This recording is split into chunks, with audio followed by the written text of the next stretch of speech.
唐梦腾一行人正在驱船赶往武士之乡和之国的路上。从报纸报道的世界会议上，路飞等人看到了很多熟悉的面孔。听闻白星公主也来到陆地上去参加世界会议，路飞表示很欣慰，这姑娘出息了，胆子变大了，不枉我王路飞当年对她寄予厚望。除了白星，还有已经成长为真正公主的薇薇安，更加成熟美丽的维奥拉公主，乔巴的老仇人瓦尔波，樱花国的多尔顿，以及老蔡和雷贝卡。当然还有乔巴牵挂的医生朵莉尔姨娘。乔巴看到姨娘的一刻，激动的痛哭流涕。山治在一边若有所思的说道：“还活着吗？乔巴，我他妈上去就是一脚。”这种设定很有趣，路飞和他的后宫团小弟们彼此间隔着报纸，互相了解现状，彼此挂念。再仔细想想，有点细思极恐。能在报纸上互相了解现状，说明所有人都不是普通人，这也正常。能和王族有着如此交好关系的路飞，会是普通的海贼吗？能与新世界第5皇帝成为朋友，这些人会是普通的寻常百姓吗？乔巴躲在一边，用剪刀把朵莉尔姨娘的那一页报纸剪了下来。山治看到后大骂不止：“你把公主们都给剪坏了！”娜美一看报纸，火气更大了。报纸被2个小子剪得残破不堪，这下子重要的新闻都看不完全了。尤其是后面还有凯多和大妈的报道，2个四皇联手准备讨伐草帽团的消息就这样被错过了。路飞在一边哈哈大笑，等到自己找到拉夫德鲁，完成环形世界的航行之后，就可以回去看望这些故人了。从时间来看，他们即将到达和之国海域。布鲁克提醒路飞要按照之前定好的计划联系警卫门等人。路飞掏出电话筒，喂了半天无人应答，索性一摆手，不用联系了，直接前进登陆和之国。和之国是一个武士横行、与其他国家毫无交流的封闭国家，这片国土太过神秘，外界对其几乎一无所知。路飞一行人在毛皮族王国坐岛的时候，知晓了和之国的秘密。光月玉田曾经是和之国酒里的大名，被和之国的将军和凯多公开处刑。警卫门等人哭着祈求路飞和罗等人助他们一臂之力，讨伐凯多，让锁国的和之国开国。由此，路飞等人将干掉凯多的计划提前提上日程，即刻前往和之国，与警卫门和武士们会合，对凯多宣战。众人正聊着天，突然画风突变，开始由原来的动漫风即刻变成了日本的浮世绘风，空中乌云密布，海风也变得又冷又急。就在大家面对突变的天气倍感压力的时候，一条1人多高、带着头带的大章鱼悄悄攀上了桑尼号，看样子是打算搭乘一把顺风船。好在路飞等人现在没工夫搭理他，否则他瞬间就会为自己的天真付上代价，变成路飞嘴边的章鱼烧。桑尼号越是靠近和之国，风浪就越大，一种不好的预感袭上了除了路飞之外的所有人的心头。那么凭借自己的经验和直觉发现，这并不是普通的海上激流或者是暴风雨，这种级别的风浪根本就是反常。再往前走，不知道会遇到什么事情。布鲁克提议避开风浪，要不然就停船等一等，等天气稍加缓和了再登陆和之国。路飞不同意，他要求立即前往和之国。布鲁克第一次反驳了路飞，他问道：“路飞先生，你为什么总是让船员卷入这么明显的危险之中呢？”娜美叹了口气，他想起来在左岛的时候，警卫们曾经警告过他们，和之国海域全国都被恶劣天气包围，海浪汹涌，海流湍急，进入和之国是第一大难关。根据警卫们的话，恶劣的天气就是和之国自带的一层保护膜，是锁国的第一道枷锁。这种天气会一直持续下去，想要登陆必须要迎着这种天气而上。章鱼在旁边听到头大，估计在想着章鱼烧怎么做更美味。众人终于注意到了旁边看着的大章鱼，吓了一跳。大章鱼好像在和大家打招呼一样，用章鱼爪敲击脑袋。桑尼号乘上海流，完全被海流所摆布，根本不能自控，以极快的速度向和之国靠近。众人紧紧地扒住桑尼号，生怕被甩下去。只有路飞玩性大起，在甲板上拼命追章鱼。乔巴猛然发现，桑尼号周围的海水里有一大群黑影正在急速靠近，从轮廓上来看，应该是鱼类。加洛特好奇地问道：“是鲨鱼吗？”这时，一条黑影冲出海面，乔巴和娜美吓得直飙泪。等他们定下神来，仔细一看，窜出海面的居然是有桑尼号那么大的锦鲤。路飞问山治：“鲤鱼好吃吗？”山治定了定神，淡定地向路飞描述了鲤鱼生鱼片和鲤鱼酱汤的美妙滋味。加洛特插嘴问道：“如果吃鲤鱼的话，还是养殖的更好吧？”乔巴急得跳起来大吼：“现在是说这些的时候吗？”路飞听山治的描述，听得入了神，口水止不住的流。听到上头之处，路飞直接跳下桑尼号，骑上了一条巨型锦鲤，就用这家伙作为和索隆他们开宴会的重要食材吧。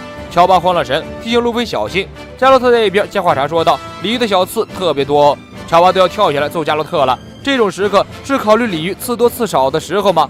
娜美气得大骂路飞为什么每次在关键的时刻都要搞这种幺蛾子。山治，你也有责任，去把路飞带回来。山治无所谓地说：“那家伙自己会有办法的，现在还是先保护船吧。”随着一声声激烈的日本古典奏乐之后，画面定格在了一幅尤为壮观的画面上。这就是著名的日本浮世绘画作《神奈川冲浪里》。紧接着，所有人的画风也变成了浮世绘风格，与和之国古风古韵的故事背景十分贴合。定格的浮世绘画面中，娜美指挥众人收帆掌舵，布鲁克担任舵手的职责，手握船舵，驾驶桑尼号在大浪中乘风破浪。一顿过山车一般的摇晃之后，甚至发现下面的水变得清澈无比，宛如山里涌出来的山泉水。相应的，水下面的巨型鲤鱼也看得很清晰，这画面简直太恐怖了。你以为深海恐惧怎么来的？就是这么来的。路飞抓着锦鲤已经消失得无影无踪，甚至等人乘坐桑尼号顺流而去，已经顾不得他了。越加急速的水流载着桑尼号越过重重难关。这时，山珍等人听到一阵阵震耳欲聋的巨响，睁开眼向前看去，展现在众人面前的居然是一条巨大的瀑布。等一下，这个水流的流向也太奇怪了。也就是说，从进入和之国海域开始，水流一直都是在逆流而上。娜美结合船下面的锦鲤，立刻就明白了事情的缘由。从画风变成浮世绘风格开始，他们就已经在淡水流中了，而淡水的源头应该就是在这条瀑布的上面。由此推断，和之国就在瀑布之上。章鱼兄弟嚎叫一声，猛击一下脑袋。桑尼号下面的鲤鱼们群起跳跃，逆着瀑布向上游去，大有鲤鱼跃龙门的意思。娜美等人看呆了，鲤鱼能游上去，船可不能，必然要被瀑布拍在河底。这时，路飞从未知的地方跳回到桑尼号上，加洛特立即汇报：船长，船要沉了呀！路飞非常可靠地说：“交给我吧。”只见路飞用双腿在桑尼号的头部打了结，紧紧把桑尼号捆住，双手甩出去，抓住了两条奋力向上的巨大锦鲤。大家不可思议地嘀咕道：“不是吧？不是我想的那样吧？”路飞回答：“不用怀疑，就是这样。”两条巨型锦鲤猛地一拉，将桑尼号直接拽上瀑布，桑尼号都要飞起来了，跟着路飞混，大家日常尖叫。好在两条锦鲤非常给力，拽着桑尼号速度不减，一顿猛烈攀登之后，成功的带着桑尼号登上了瀑布的顶端。路飞高兴的哈哈大笑，这种玩法也太刺激了。桑尼号趋于平稳之后，大家看到了久违的陆地，经历一系列的挫折磨难，终于到达和之国了。不过大家高兴不过1秒，接着又看到前面的水面出现了一个巨大的漩涡，路飞的手死死抓着锦鲤，锦鲤带着桑尼号向漩涡游去。娜美让路飞赶快放开锦鲤，路飞坚定地拒绝了娜美：“这是我的晚饭。”娜美冲过去就是一记重拳，路飞松开手，布鲁克握紧船舵，不过为时已晚，漩涡力量太大，根本无法控船。桑尼号载着众人顺着漩涡被吸入其中，刚刚还兴奋地正上头的路飞第一个掉进海里，沉了下去。这里就是和之国，樱花漫天飞舞的武士之国。随着一阵阵火影忍者战斗曲子一样激昂的日本古典音乐，和之国篇章正式开启。进入和之国中，首先进入大家视野中的老熟人就是消失了很久的索大索隆。索隆披着一件绿色的长袍，身穿武士服装，留着发髻，摇摇晃晃地走在街上。虽然消失了好几集，但索隆依然无比潇洒。和之国是武士之国，就像蛋糕岛揭开山治身份一样，和之国篇也许就是属于索隆的篇章。除了浪人索隆之外，伪装成木匠的弗兰奇，在街边忽悠人的蛤蟆油商人乌索普，一级学徒罗宾相继登场。这是大家进入和之国之前，警卫们交给众人的任务。和之国暗流滚滚，危险重重，水深的可不止3000尺。和之国的将军名为黑炭大蛇，他手下的官员们全部和凯多有联系，所以如果在和之国发生骚动，必然会被凯多知晓。在武士们准备好对凯多开战之前，绝对不能暴露自己。因此，警卫们要求众人要伪装成平民，混迹在和之国的大街小巷，静静等待全员到齐。浪人索隆深夜买了一壶好酒，在回去住处的路上，他碰见了一起杀人案。本来他想出手教训一下杀人者，不料一大群人闻声赶来，杀人者掉头就跑，消失在黑暗里。字典里就没有跑这个字的索隆愣在原地，被赶来的警卫当成是杀人犯包围起来。索隆放下酒壶，准备拔刀反抗，突然想起警卫们对他们的警告，千万不要引起骚乱。索隆只好束手就擒，被警卫们抓了起来。从剧情来看，那个杀人犯在城内杀人抢劫不是1天2天的事情了，早就引起了人们的恐慌。这次索隆成替罪羊被抓起来，群众们很快得知这一喜讯，以为杀人犯被绳之以法，大家可以过安生日子了，大家都很高兴。按照和之国的法律，杀人犯的处刑规则就是切腹自尽。处刑场，索隆跪坐在地上，他的周围围了一圈武士，看样子应该都是镇上的执法人员。带头的人命令手下给索隆摆上一把匕首，然后笑呵呵地摸出索隆的秋水：“你小子不仅是个杀人犯，还是个盗墓贼呀！”23年前，海贼骚动消失的和之国传说级剑豪龙马的尸体和名刀秋水，是不是被你偷了？不过骚动是23年前发生的，看起来你没有那么大岁数。说吧，你是不是从盗墓贼手里抢夺来的？索隆瞥了这个官员一眼，沉默不语。官员懒得去追究，反正这小子注定是个死人了。他摆摆手，说要走到索隆身边，提醒索隆切腹自尽的时间到了。切腹自尽是武士们认为最荣耀的死法，如果武士犯罪被当场抓住，先服侍武士，最后挣回脸面的一种方式。索隆脱下衣服，拿起匕首，平静地说道：“那就永别了。”索隆摸了一把腹肌，反手举起匕首，顿了顿，然后对准腹肌刺了下去。在距离腹肌还有几公分的时候，索隆突然停下了动作，用充满杀气的单只眼看向坐在对面的那个官员，有血腥味儿，你才是那个杀人犯吧？索隆横下握住匕首，赋予匕首浓浓的鬼气，没给那个官员尖叫逃跑的机会。索隆一刀挥出去，鬼气刀锋直接劈了那个官员，连同他身后的房子一起被劈成2半。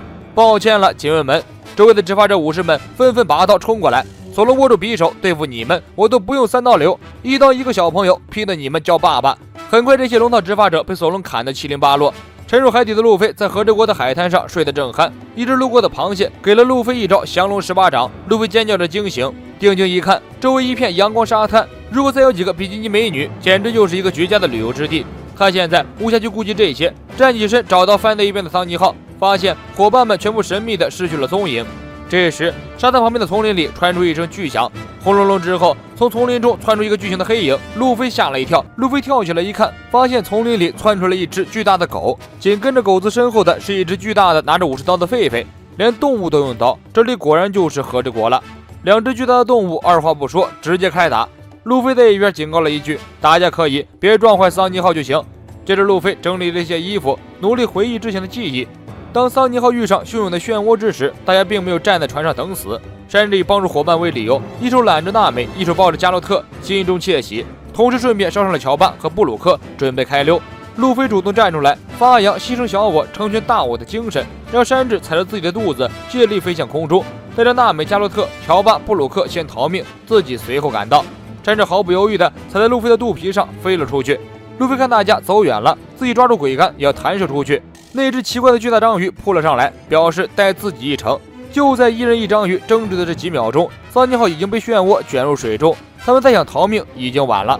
路飞此时此刻一定非常后悔，早知道这个章鱼这么坑人，就应该第一时间把它做成章鱼烧吃了。就这样，路飞沉入水中，等他再次醒来的时候，已经身处海滩上了。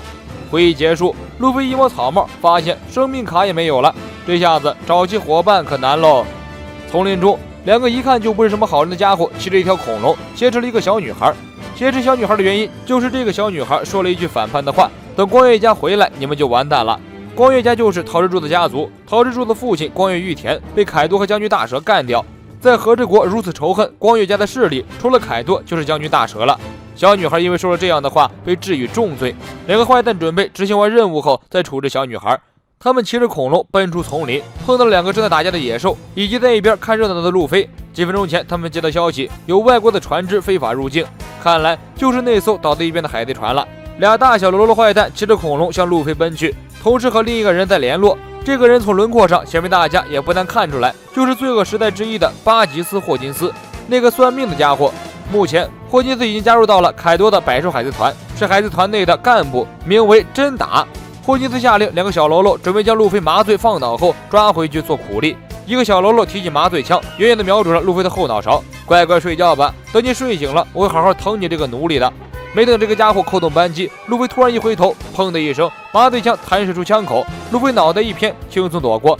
接着，路飞微微一笑，用力甩出拳头，将那个小喽啰从恐龙的身上击落。另一个小喽啰一看这个情况，赶紧举枪射击。路飞双臂后伸，用火影跑飞快地躲开子弹，接着飞出一脚，连人带恐龙一脚撂倒。小喽啰爬起身，命令那个巨型狒狒袭击路飞。看起来这个狒狒和他们是一伙的。狒狒拔起武士刀，踩着沉重的步伐走到路飞的身后，一声嚎叫后，举起武士刀看向路飞。路飞转过头：“你有啥事吗？”一招霸王色霸气，狒狒直接跪了。这一下，狗子和狒狒都被路飞降住了。一边的小喽啰坏人看不下去了，估计他们也没有听过霸王色这种东西，举起枪还想和路飞比划2下。刚刚被2个坏蛋劫持的小姑娘突然跳出来，对准坏人就是一棍子。不过这点伤害只能激怒坏人，丝毫不能制裁坏人。坏人跳起来就去抓小姑娘，小姑娘吓得哇哇大叫，一边逃命一边祈求原谅。远处的路飞甩过了一拳头，将坏人直接放倒。小姑娘名叫小玉，看到路飞这么强悍，非常识相的举起手臂，大叫着投降。路飞一头雾水，这谁家小孩，会不会有什么大病？小玉见路飞好像对自己没有什么威胁，于是大胆地跑到路飞的身边，祈求占用路飞一点时间。只见小女孩变魔法一样的从自己的脸上揪下来一个团子，路飞吓了一哆嗦，这小丫头把自己的脸颊揪下来了，恐怖程度直逼布鲁克把自己的脸皮撕下来的级别。小姑娘拿着小团子递到狒狒面前，让狒狒吃下去。狒狒怒吼一声：“去一边去，小屁孩！”小玉直接把团子用力一丢，丢进了狒狒的嘴巴里。结果神奇的事情发生了，刚刚还暴怒的狒狒立刻安静下来，乖巧的像条金毛。这一下子，路飞不仅在一个陌生的地方瞬间结识了新朋友，还免费得到了2个坐骑，这可真是开局一个人，装备全靠捡。路飞向小玉打听到这里到底是不是和之国，小玉点点头，这里是和之国的九里。九里就是桃之助的父亲光月玉田曾经统领的地方。光月玉田生前是九里的大名，路飞的第一站就是这个地方。看来冥冥之中又要解锁什么新的隐藏关卡了。小玉简单的向路飞诉说了一下自己的经历，在城里买东西的时候，2个坏人抢劫了小玉的东西，小玉一气之下说出了那句触犯法律的话：“等关爷家族回来，你们就完了。”之后，小玉就被歹人抓了起来，幸好遇见了路飞，算是捡回一条命。小玉站起身，表示一定要为路飞做点什么，好报答他的救命之恩。路飞很高兴，毕竟自己人生地不熟，急需一个导游带自己。二人说着说着，路飞肚子一阵咕噜噜的响。路飞翻遍了桑尼号上，没有找到一丁点食物。小玉带路飞把桑尼号藏了起来，然后和路飞骑上狗子向自己家奔去。他要请路飞回家里吃饭。狗子带着2人一顿奔波，来到了一条小溪边。小玉指着前面说：“我的家就在那里了，以前是村庄，现在只剩下自己和师傅。”虽然尚且不知道小玉的师傅是什么人，但小玉的梦想居然是做一个妖艳女忍者。看起来他师傅应该不是什么正经人，该不会和自来也一路货色吧？小玉进到家里，熟练的下米劈柴，生火煮饭。路飞静静地坐在房子里等待开饭。瞥了瞥四周墙壁家具的简陋破旧，路飞吸了吸鼻子，随口说道：“好脏，好小，好臭。”说完，自己哈哈笑了起来。终于在路飞焦急的催促中，小玉将香喷喷、高高冒尖的1碗白米饭放到路飞的面前。路飞十分开心，说了一声：“我开动了。”端起碗就吃。而小玉则静静地坐在一边，面带微笑地看着路飞狼吞虎咽。吃到一半，路飞问道：“你不吃吗？”小玉一愣，跳起来说道：“不吃，女忍者必须身轻如燕。”路飞也没有多想，继续低头扒饭。很快，一大碗米饭就被吃了个干净。路飞豪气地把碗向小玉面前一送：“再来1碗。”小玉吓了一跳，从没见过食量如此之大的人。他尴尬地笑了笑，饭和腌菜都没有了。路飞察觉到了小玉的窘迫，苦笑着说：“我是开玩笑的，其实已经吃饱了。”说着还舔了舔饭碗。小玉的肚子咕噜噜直响，小玉慌忙站起身，借口跑去厕所。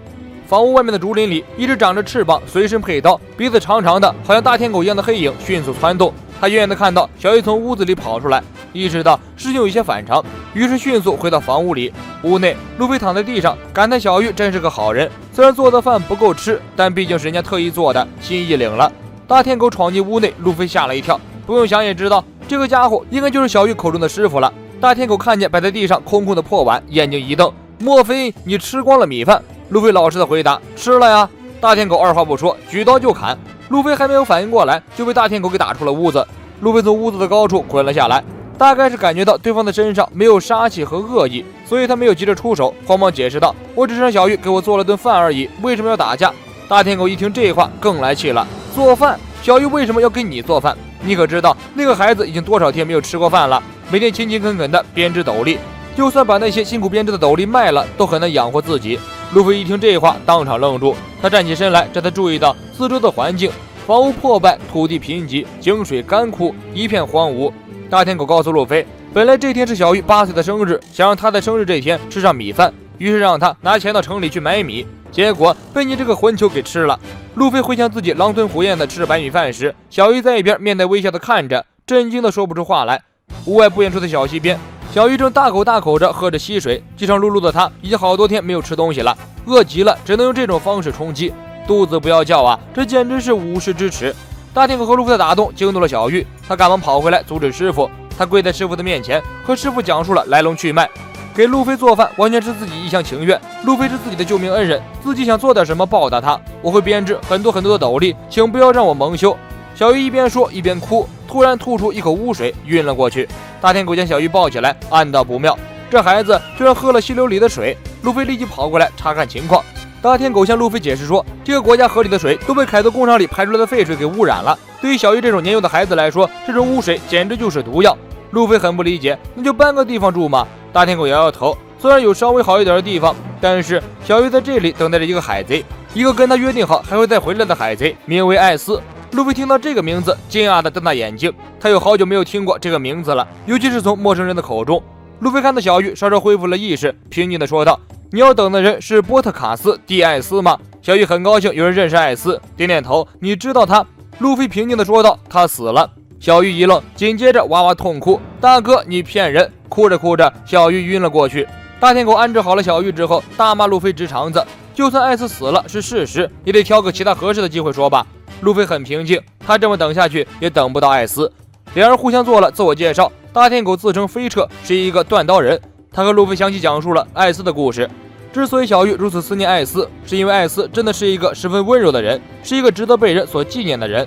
小玉和飞彻生活的这个地方虽然很荒凉，但是从前是一个名为边利村的热闹村庄。然而在1年前，凯多军团加入了一个新的真打，名为 X 德雷克。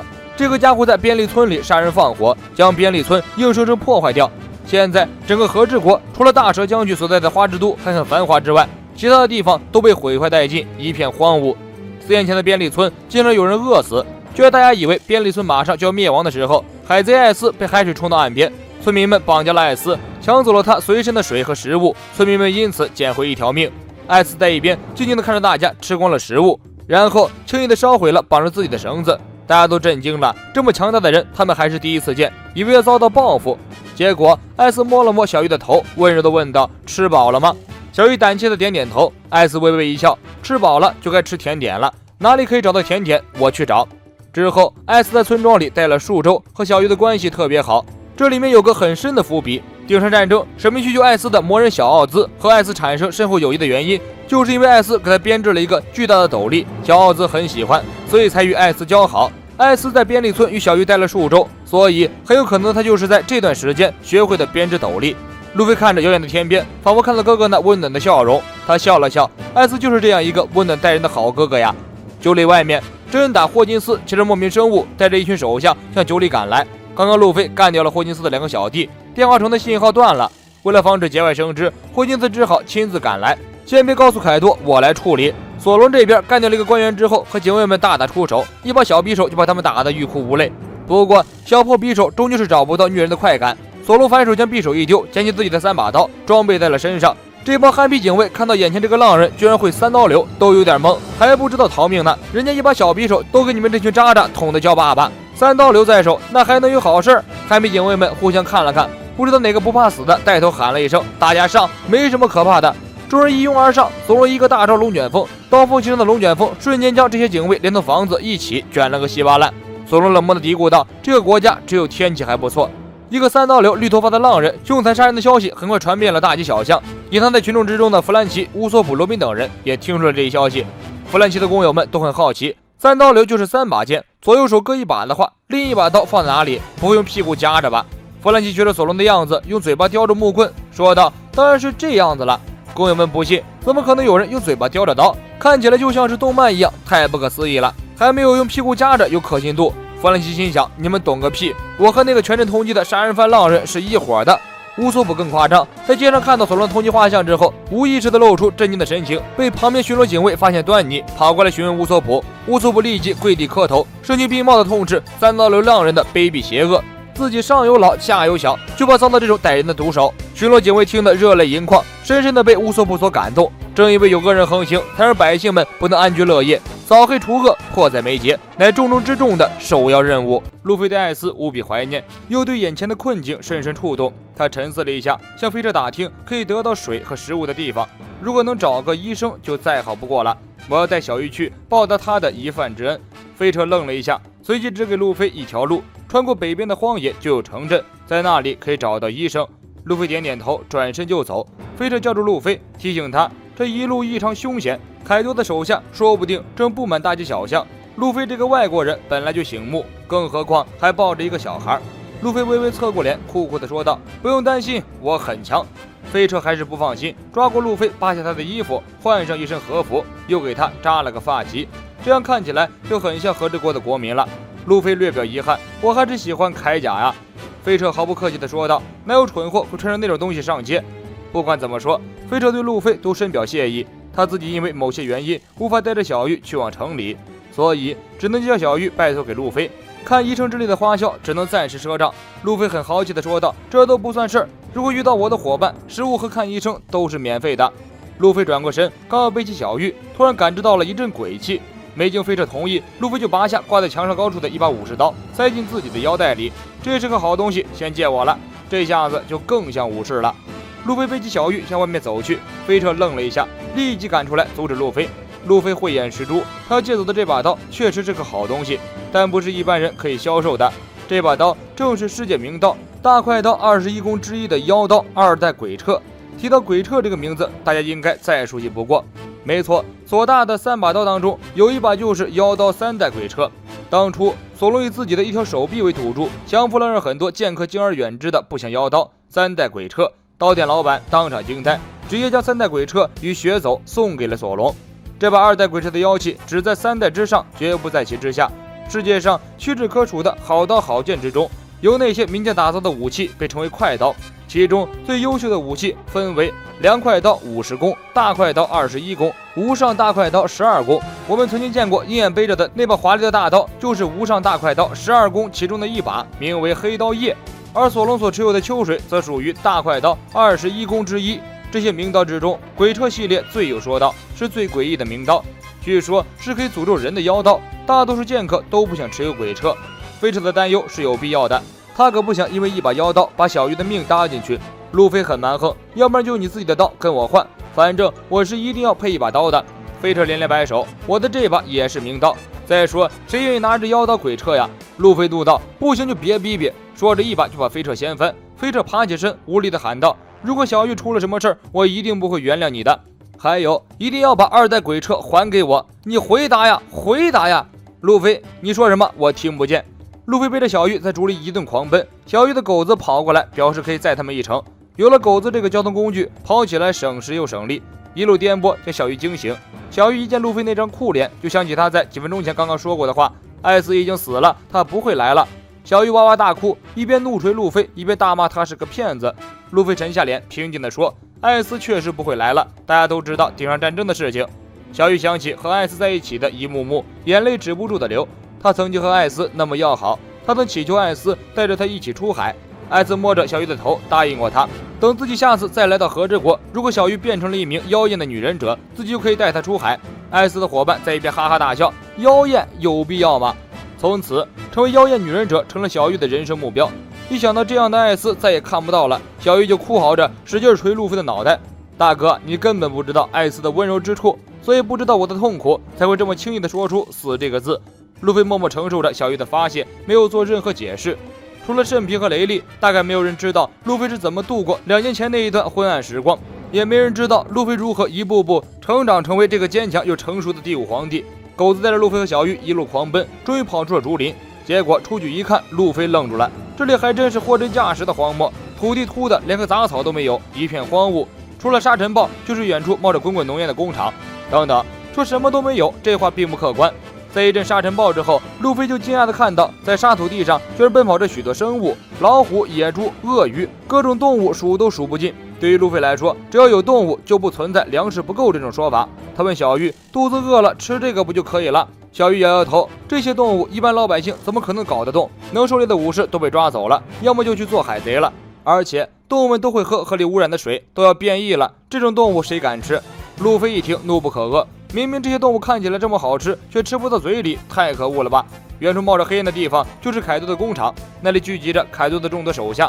那么问题来了，既然整个国家的土地和水源都被污染了，凯多和他的马仔吃什么？小玉解释说，凯多有自己无污染的生态农业园，他们吃的都是特供食物。路飞一听更生气了，他最讨厌有好吃的会拿出来分享的人。小玉说着说着更饿了，脑袋一搭晕了过去。这时路飞发现小玉的额头烫得厉害，看来是刚刚喝的有毒溪水得了什么怪病，必须在短时间内赶快找到医生才行啊！巧的是，索隆刚好正在这一片荒野里吃烧烤。这时，一个女人尖叫着奔过，后面有2个骑恐龙的小喽啰坏人在追她。索隆和路飞同时看到了女人，不过索隆因为吃烧烤没有酒，心里直痒痒，看到那2个小喽啰带着酒，就急不可耐地先行动手。没等路飞出手，2个小喽啰已经被索隆砍了。干掉了小喽啰，索隆拿过酒壶喝了个痛快。路飞经过的时候，越看这个背影越眼熟，这不是消失了好几十集的索隆绿藻头吗？路飞嚎叫着奔过来，索隆听到喊声回过头，看到路飞后立即欢喜起来。这两个从最初就在一起的搭档再次相聚，简直有说不出的喜悦。路飞跳起来，直接扑到索隆的脸上。索隆忙问其他人的情况，路飞无所谓的说都走散了。狗鼻的路飞在索隆身上嗅了一圈，闻到了有烤肉的味道。索隆将随身带着的烤肉腿递给路飞，开心地说：“这里动物遍地都是，随便抓来就可以吃了，不用担心没有食物。”路飞一边吃肉腿一边说：“还是应该小心，这里的水都是有毒的，动物也一定有毒。”索隆若有所思地摸了摸下巴，怪不得大哥觉得有点肚子疼呢。荒野的另一边，霍金斯带着一大群人马向二人奔来。索隆看到昏迷的小玉，感叹这种时候了，路飞居然还顾得上吃，催促他赶快解决好上路。这时，路飞感知到了霍金斯的气息，丢掉肉腿，和索隆二人拉开架势，开启战斗模式。霍金斯带着小弟们来到索隆和路飞的面前，神算子霍金斯掏出塔罗牌算了一卦，嘀嘀咕咕地说道：“你们被干掉的几率是98%，不过这都没关系，这个国家顺应的是强者，要么服从，要么被干掉，要么逃走。”霍金斯拔出刀来，准备和索隆和路飞两个大佬刚一下子。如果我说霍金斯是超新星中最弱鸡的，应该没人可以反驳吧？别人都只有一次活着的机会，而霍金斯因为有果实能力加成，所以他可以用别人的命替自己挡枪。也就是说，霍金斯比别人多好几条命。即便这样，每次霍金斯干架，自己身上的替身稻草人都被人打得七零八落。可想而知，霍金斯如果没有续命的能力，早就不知道被人杀多少次了。估计超新星根本就没有这个人。就这样，霍金斯还想同时挑战第5皇帝和一直隐藏实力的索隆呢。索隆拔出秋水，路飞紧握2代鬼彻，也准备拔刀。索隆微微一笑，警卫们可是说过不要引起骚乱。路飞露出干架之前的欢乐笑容，说道：“那之后再好好道歉吧。”霍金斯并不急着出手，他通过塔罗牌看到路飞一行人在1个月前的存活几率是19%，不管他们是有什么办法活下来的，反正来到这个国家还真是不明智的选择。你们知道这个国家是谁的掌控吗？索隆木然地说道：“不知道。”路飞可不服这个劲儿，拔出刀来怒喝：“不就是凯多吗？我知道，我王路飞就是来干凯多的。”索隆小声提醒道：“警卫们交代了，打凯多这件事也不能说。”路飞大惊失色，赶忙喊道：“我刚才瞎说的，我不知道这个国家谁是老大。”霍金斯和小弟们一脸懵逼。这时，索隆注意到路飞的刀上有一股极不寻常的妖气。路飞，这把刀哪里来的？路飞得意洋洋：“你以为只有你有名刀？我这把也是名刀。”索隆要接下来看看，路飞死活不接。这小子就是故意的气索隆。路飞这么细心的一个人，怎么可能不知道索隆喜欢刀？他就是想噎索隆一下子。两人发生争执，霍金斯的耐心被耗尽了，指挥手下进攻。小喽啰们跑起来冲过来，路飞勇猛地迎向敌人。为了显示自己很帅，他一把将刀鞘扔了出去，看到索隆直骂娘。路飞表示：“不就是砍人吗？我也会。”他伸长自己拿刀的胳膊，接着一拳头将小喽啰打倒。索隆都看呆了：“你会砍个蛋？你会？这还不是拳头攻击吗？你是个战士，你不是个武士。”打小兵这里就不说了，反正又是动画水时间，主角刷经验的环节，没有什么可圈可点的地方。小喽啰们被打得直求饶，而霍金斯还在一边悠哉的玩蜘蛛纸牌。别看霍金斯一脸严肃的样子，说他是在算命，他哪一次算得准过？谁看见过镜头拍他纸牌的正面？其实霍金斯就是在玩蜘蛛纸牌，装作样子而已。拍戏嘛，大家都懂。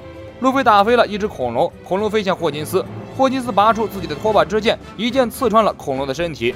索隆站在不远处，甩出刀锋，直接斩了霍金斯的脑袋。但霍金斯挥下降头，将致命伤转移给了手下小弟，自己毛事没有。从霍金斯的身体里爬出了一个稻草人，跌倒在地不动了。这就是霍金斯的能力，稻草果实，用下降头的方式把稻草人寄宿在手下的身体里，自己受到伤害都会转移给手下。不过稻草人数量是有限的，所以只要不断的对霍金斯进行致命攻击，这小子也会死。在香木地群岛的时候，黄岩的连续射击瞬间干掉了霍金斯数只稻草人替身，差一点将霍金斯报废。霍金斯骄傲地说道：“你知道我现在是谁吗？我是堂堂4皇凯多手下的真打。”路飞怒道：“我不管你真打还是假打，反正你现在肯定是少不了一顿打。”路飞一把将塔罗牌推向自己的前面，接着举起拖把之剑，剑喷涌出一大堆稻草，在空中慢慢成型，最后变成了稻草魔人。霍金斯搞了半天，搞出一个炫酷的稻草魔人之后，还是不急着进攻，用抽牌的方式决定攻击技能，结果手气太臭，第一张抽到了一张内讧牌，牌面能力即刻生效，霍金斯的一个小弟直接把另一个小弟砍死了。最有趣的是，霍金斯还一脸严肃的道歉：“抱歉，我下次会抽到好牌的。”连被磨磨蹭蹭的水剧情拖时间，2刀的事儿，结果谁也不出手，就是拖着你玩。旁边的狗子都看不下去了，眼瞅着小玉就要病死了，还他妈在这里水剧情拖时间。导演，你的良心不会痛？狗子奔跑着猛扑过来，把索隆和路飞叼起来就跑。路飞一摸小鱼的额头，额头越来越烫。现在果然不是水剧情的时间，霍金斯的小弟们蜂拥而上，追杀路飞等人。路飞和索隆二人紧密配合，追上来一个打飞一个，追上来一群就打你个团灭。而霍金斯还在后面淡定地玩蜘蛛纸牌，抽到好牌了。霍金斯拖拖拉拉半天，小弟们都要被人打光了，自己终于抽到了一张好牌，你以为教皇？这是一张追杀牌。简单来说，霍金斯是一个信奉塔罗牌的江湖算子，他攻击与否完全取决于抽什么牌。如果抽到一张自杀牌，霍金斯就会当场自我了断。但是我估计霍金斯应该提前把里面的自杀牌挑出去烧了。追杀牌在手，天下我有。霍金斯的稻草魔人手握一根狼牙棒，全身散发着红色的光芒，像个大风筝一样冲向路飞和索隆。他在一边看霍金斯玩半天蜘蛛纸牌，此时终于准备出手了。路飞看着越来越近的魔人，起身就要开干。索隆拦下路飞，酷酷地笑着说道：“放着我来，这种磨刀的机会怎么能放过？”霍金斯在远处操控魔人攻击，索隆先是展出一记刀锋，稻草魔人拦了下来。霍金斯摆布稻草魔人，举起手里的狼牙棒，重重地砸了下来。索隆反手握着秋水，与稻草魔人一顿对刀，足足对了2分钟之后，稻草魔人这几棍子敲下来力量太大，索隆能扛住，但是狗子却扛不住，这力量差一点把狗子的脊椎骨打折了。霍金和索隆同时发现狗子的异常，霍金斯用更猛的力道敲击索隆，索隆扛下来，低语了一句：“打起来手感不错呀。”接着索隆舒了一口气，爆发出超强的臂力，将稻草魔人弹开。霍金斯又操控稻草魔人那只带着巨大钉子的爪子掏向索隆，索隆格挡开之后甩出刀锋，直接割伤了稻草人的胳膊。霍金斯利用降头之术将伤害转移给马仔，自己毛事没有。索隆跳起身对着稻草魔人连续斩击，斩击转移给了霍金斯，霍金斯再将这些伤害转移给马仔，马仔们陆续倒下。真奇怪，这么不讲义气的人怎么会有马仔？其他马仔看着同伴们不断倒下，都很慌，用求助的眼神看向霍金斯。霍金斯淡定地说：“不用慌，看我的！干！你把伤害转移给大家了，你当然不慌了。反正死的又不是你，这个家伙真的很小人啊！”霍小人眼看和索隆陷入了僵持战，他操纵稻草魔人将狼牙棒重重地压在索隆上面，索隆双手持刀用力对抗。霍金斯趁机操控稻草人张开嘴巴，从里面喷射出无数个钉子雨，用阴招来暗算索隆。索隆的身后就是船长和小女孩小玉，他绝对不可能躲开。于是站在原地，双手持刀弹开了稻草魔人的狼牙棒之后，一顿斩击将稻草魔人的钉子暗器一一击落。由于暗器数量太多，索隆不幸被划伤几道伤口，然而这对索隆来说连个刮痧都不如。虽然受伤不严重，但是霍金斯的卑鄙暗器手段彻底惹怒了索隆。他举起双刀，开始了自己的大招吟诗，2刀流2斩，一阵旋风将索隆包围。索隆冲上去，2把大刀齐齐挥下，一下子就将稻草魔人斩成了2半。索隆这一招下去，霍金斯又有个马仔倒霉了。霍金斯也真不愧对于真打这个称号，真打真的打不过他这个段位都不配索隆用3刀流。索隆见好就收，不想和这种黑铁段位的人再度纠缠。现在紧急任务就是要救治小玉。索隆和路飞骑上狗子，赶紧跑路。霍金斯的马仔问他用不用追，这不是没事找事吗？追上去了，霍金斯肯定没事，他会把伤害全部转移给马仔，这帮马仔都得血溅当场。这小子还敢主动要求去追，这不是找死？霍金斯摇摇头，他拿出塔罗牌一算，算出有人会帮助路飞他们，追上去也没用，他们一定会逃走的。路飞这边，狗子拼命的跑路，索隆看了看扎进手臂里的钉子，眉头也没皱一下，直接拔了出来。霍金斯这个小垃圾，我都没好意思用武装色霸气，但还是被他暗算了一下。小玉的呼吸越来越急促，索隆催促狗子再快点，顺便带自己去打一阵破伤风。狗子跑得更卖命了，现在2条人命都在他的背上。如果因为跑不快耽误了索隆打破伤风，他前一秒是路飞的朋友，后一秒就是路飞嘴里的红烧肉，狗子哪里敢不卖命跑？跑着跑着，狗子突然一惊，来了个急刹车，在他的前面出现了死胡同，左右是2条岔路口。狗狗懵逼，他居然迷路了，不知道该往哪里走。路飞看了一眼索隆，哀求狗子说：“现在就你知道路了，求你一定要想起来。”索隆沉思一下，这还用想？当然是往右边走了。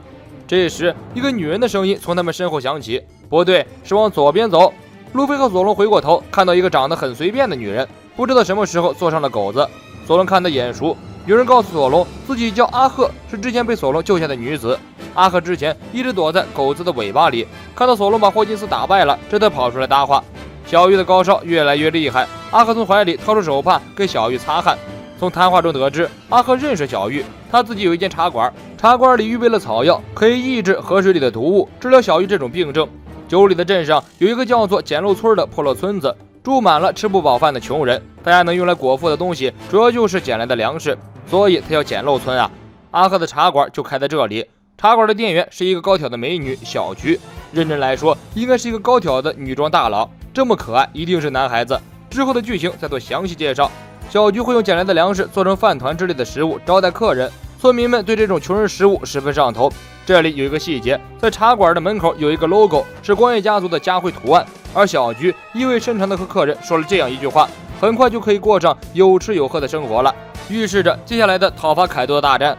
这时一个壮得像小山一样的家伙走出来，非常野蛮地将小菊的客人赶走，然后一脸坏笑地看着小菊。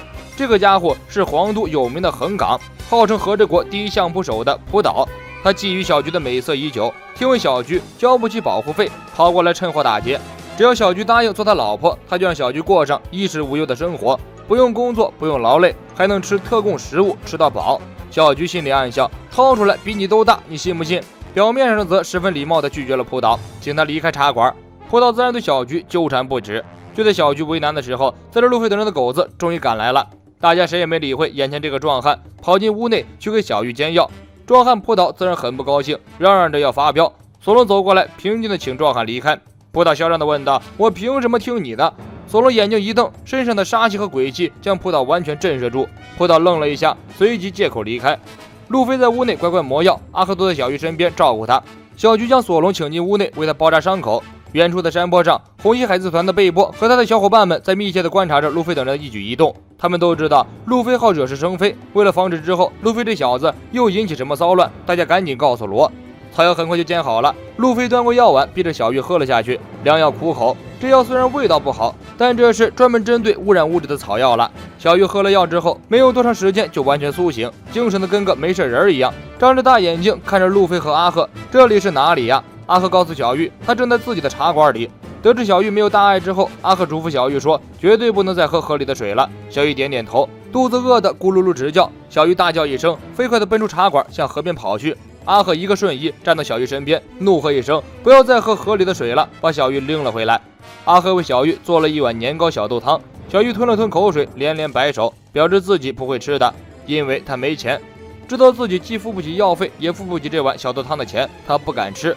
阿赫笑了笑，自己怎么会收小孩子的钱，而且还是很熟悉的小孩。小玉连连推辞，肚子却咕咕叫个不停。阿赫失去耐心，抓住小玉大吼一声，女人端出来的食物怎么可以说拒绝就拒绝？如果你不吃，我就将它撒到大街上。小菊惊道，贺姐可是说到做到的人啊。小玉端着小豆汤坐在门口发呆，迟迟不肯下口。索隆和路飞坐在两边看着小玉。路飞笑呵呵地说道，这不是挺好的吗？正好今天是你的生日。阿赫连连道贺，告诉小玉这碗小豆汤就当作是给他的生日礼物。小玉点点头，轻轻喝了一口小豆汤。也许是因为太久没吃过东西了，也许是因为小豆汤确实很好吃，小玉的眼泪止不住地流了下来，笑着喊道，好好吃，怎么会有这么好吃的东西？路飞第一次没有去抢别人的食物，他愣了一下，问道，你第一次吃这个？小玉点点头。路飞想起来菲特和他说过的话，这个孩子好多天没吃过饱饭了，勤勤恳恳地编织斗笠，换来的钱还不够一个人活下去。路飞皱了皱眉头，心里十分愤恨。小玉在一边很高兴，她吃着奢侈的食物，兴奋的两眼放光，这简直是最棒的一天。阿克看着小玉的可怜模样，在一边默默地擦眼泪。而远处凯多的工厂还在冒着滚滚黑烟，路飞气得直哆嗦，看样子随时都准备咬人。阿克告诉路飞和索隆，像小玉这种吃不饱饭的孩子，和之国还有很多。路飞愤愤不平，这种小鬼居然吃不饱饭，虽然长大了那些有毒的动物也是可以吃的。阿赫立即纠正路飞，无论长多大，有毒的东西也不能吃，只要人类不去破坏环境，大自然生长的东西是可以养活人们的。这一切都拜国家的幕后黑手凯多所赐，他把这个国家搅得一团糟。阿克话题一转，问索隆和路飞尊姓大名。索隆吞吞吐吐地说道，我乃索隆十郎是也。路飞随口就说，我是蒙奇帝。索隆赶紧在一边连比手势，再使眼色，表示不能让人知道真实名字。索隆轻声咳嗽一下，告诉阿赫，这个人的名字叫做路飞太郎。路飞撇着嘴，很紧张地附和。阿赫笑了笑，从路飞和索隆蹩脚的用词之中，他就看出来两人不是本国人。他让两人不要紧张，他是不会将这件事传出去的。在靠近简陋村的一个山上，在20多年前曾经有一座御田城堡，山脚下有连绵不绝的农园，那是20多年前九里的统治者光月义田为了让大家能吃饱饭而特意开垦出来的。没想到如今却被和之国的强盗大蛇给霸占了。那里有吃不完的食物、喝不完的干净水，以及用不完的衣服，是和之国凯多和大蛇的特供地区。